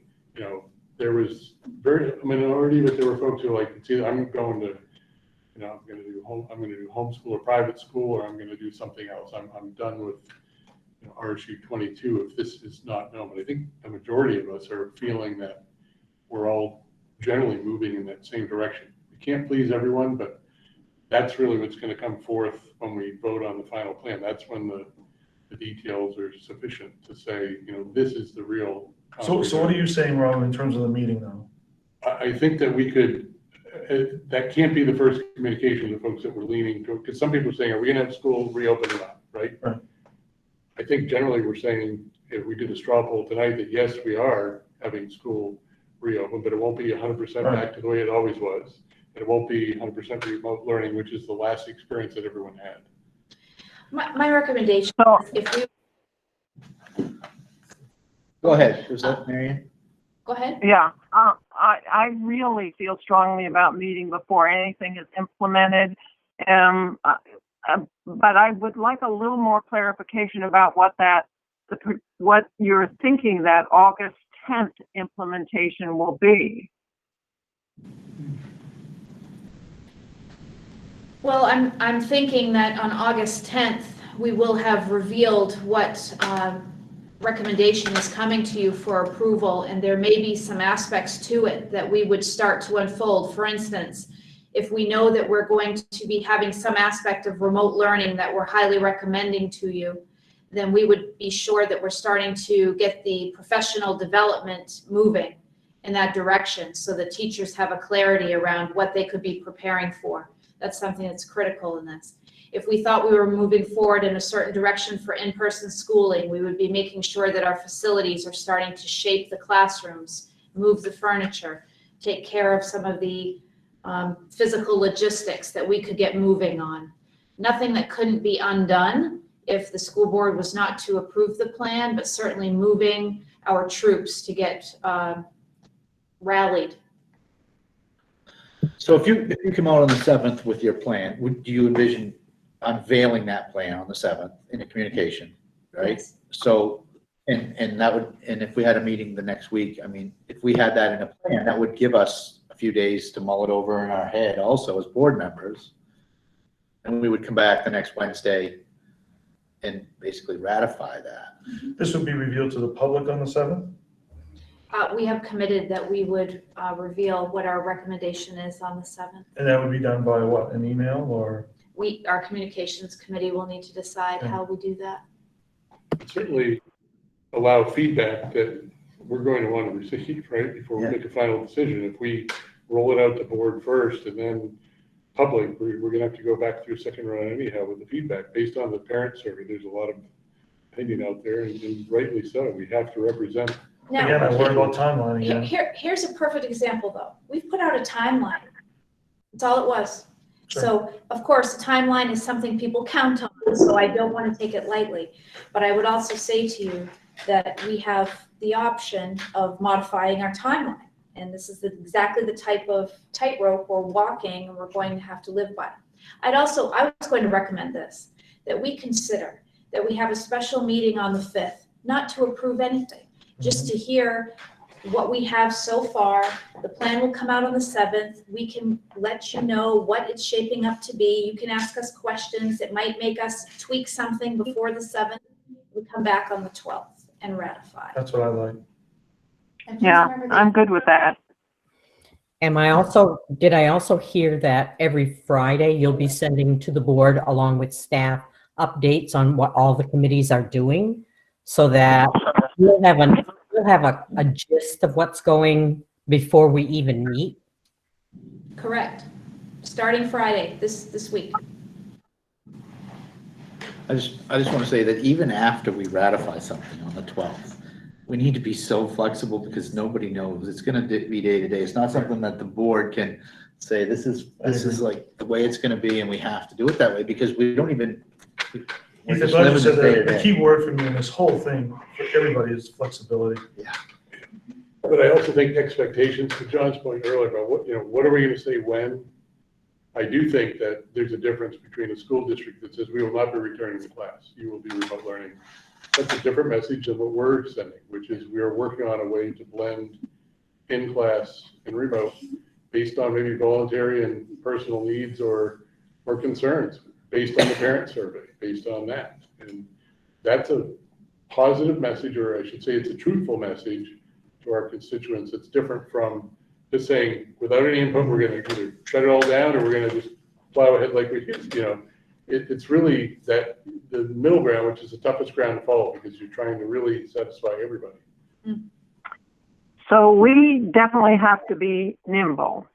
There's no doubt about that. But I really think before anything goes public, the school board needs to be informed. That's my big issue. I just don't want a public statement going out there that we haven't been briefed on. Yeah. There's no of that. And I think you'll find from our communication committee that communication will be quite comprehensive and very regular. So, and I would say after meeting with the communications committee, we're committed to that, especially the internal distribution of information, but also creating an FAQ or a commonly asked questions receptacle to be available once we roll out the plan.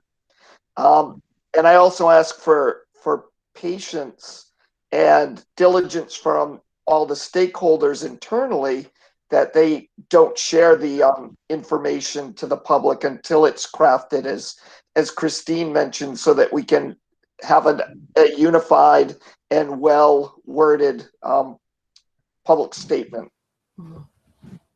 So the meeting on the 5th, will it be a private meeting? So it's not gonna be a public meeting then? Well, any meeting we choose to have is a public meeting. Right. So if we Yeah, that's what I have a thought. meeting on, So the would be- public might know before the 7th then, if they choose to attend on the 5th.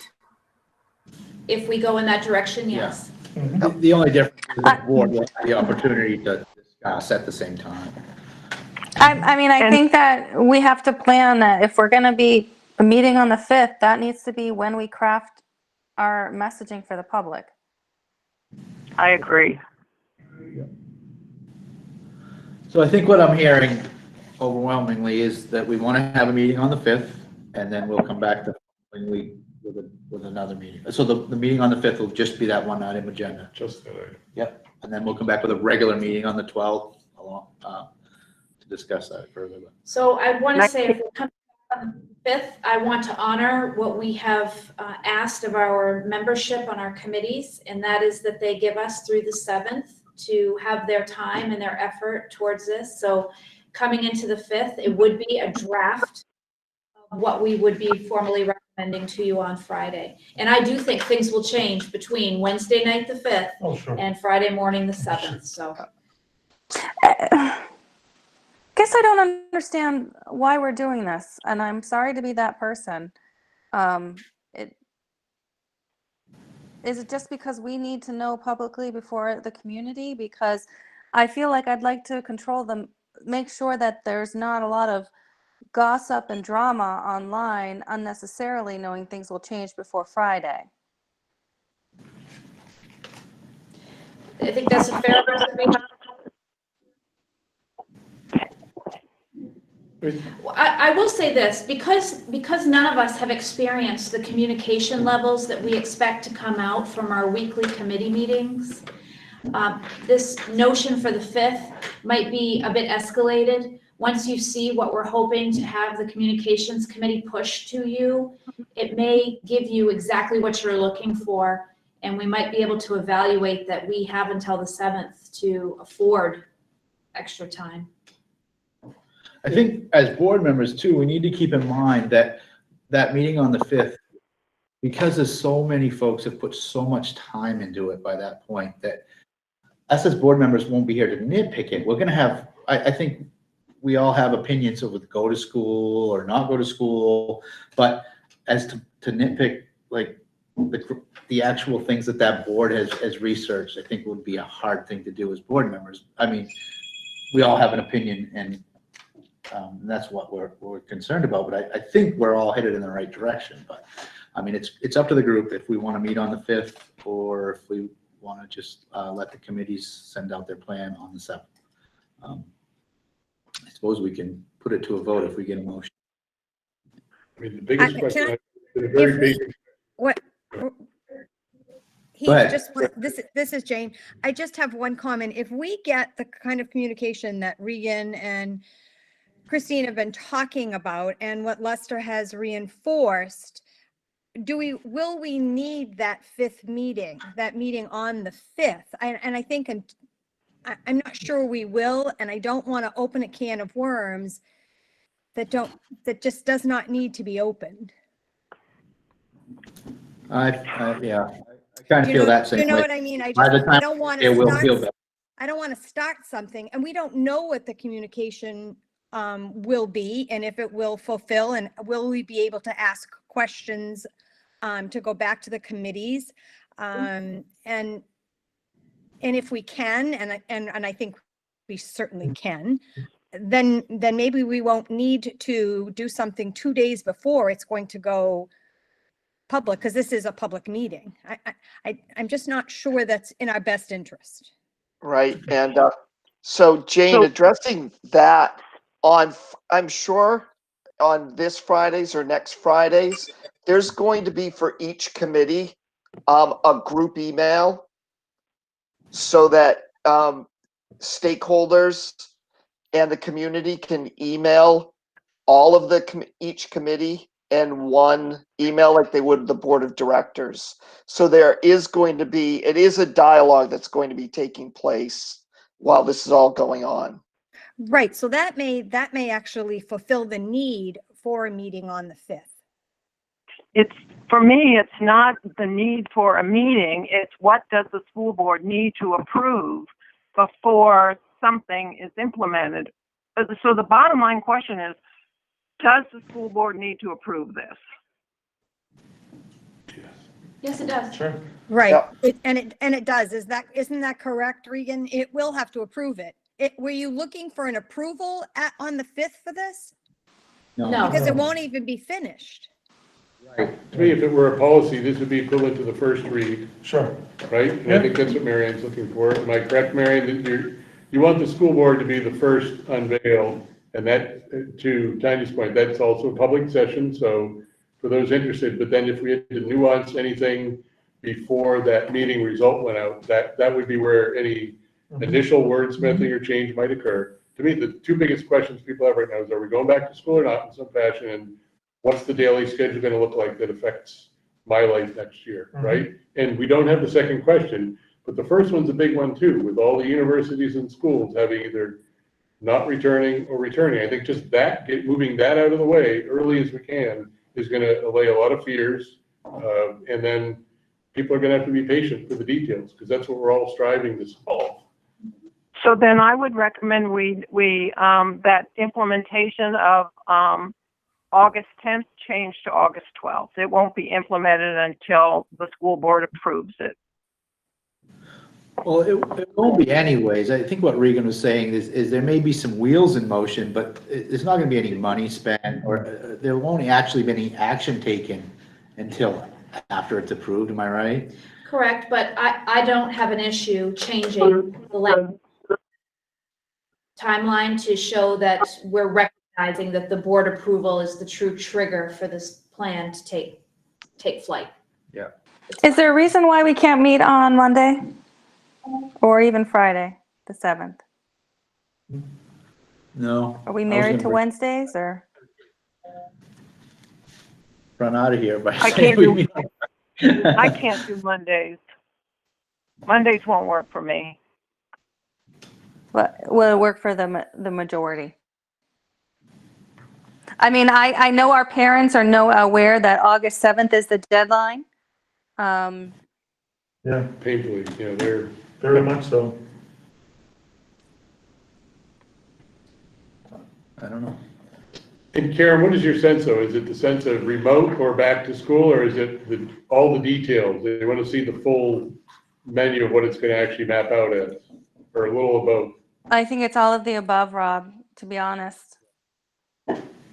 People are anxious to start making plans for childcare if they need to do that. Yeah, which there'll be a shortage of. So Regan, what would be your recommendation for how we go forward with getting the information out in the correct time frame and having the board approval? How are you seeing how that would or should work?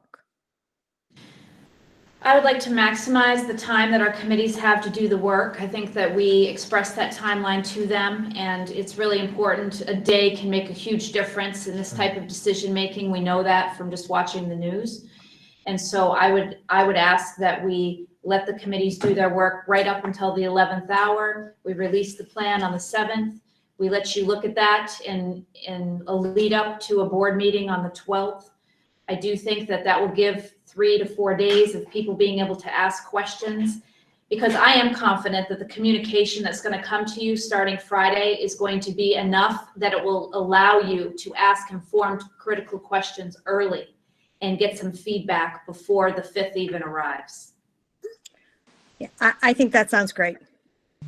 So Regan, the public will not be aware of the plan until the 12th. No, the 7th. 7th. No, we're going to put a board packet out on the 7th that would have the draft exhibit of the plan. And I think we would release that as a public document. Okay. It would simply be a recommendation to you, so people would see that. The Friday updates, that's going to staff and board, am I correct? not necessarily the families at that point. The first time families get that indication will be on that Friday, the 7th. Am I understanding that correctly? That's correct. So I am okay with it going out as a draft. That sounds very reasonable to me for final approval on the 12th. Okay. Okay. Do we need to vote on this? Do we need to vote? Is there anybody in opposition of this? I think you If have to so- vote. What's that? Is this a special meeting or just our regular scheduled meeting? It's a It'll be a regular scheduled meeting. We're Okay. just gonna move it from the 19th to the 12th. Do you need a motion? I don't think so. I don't think so, no. We'll just set the meeting date. You would just need to if it was a special meeting. Yeah. Oh, okay. All right. So there we go. So then, yeah, let's vote. So then, can I make a motion that we enter executive session to discuss negotiations per 1 MRSA subsection 4056D? Tony has made the motion and Alan has seconded it. Can we do this in 20 minutes or? Yes. Okay. And I will send an invite to the executive session to each person. Okay. And it should be coming now. And we will all be in Google Meet, old school, Google Meet. All right. Is everybody? We'll see you in a minute. Oop.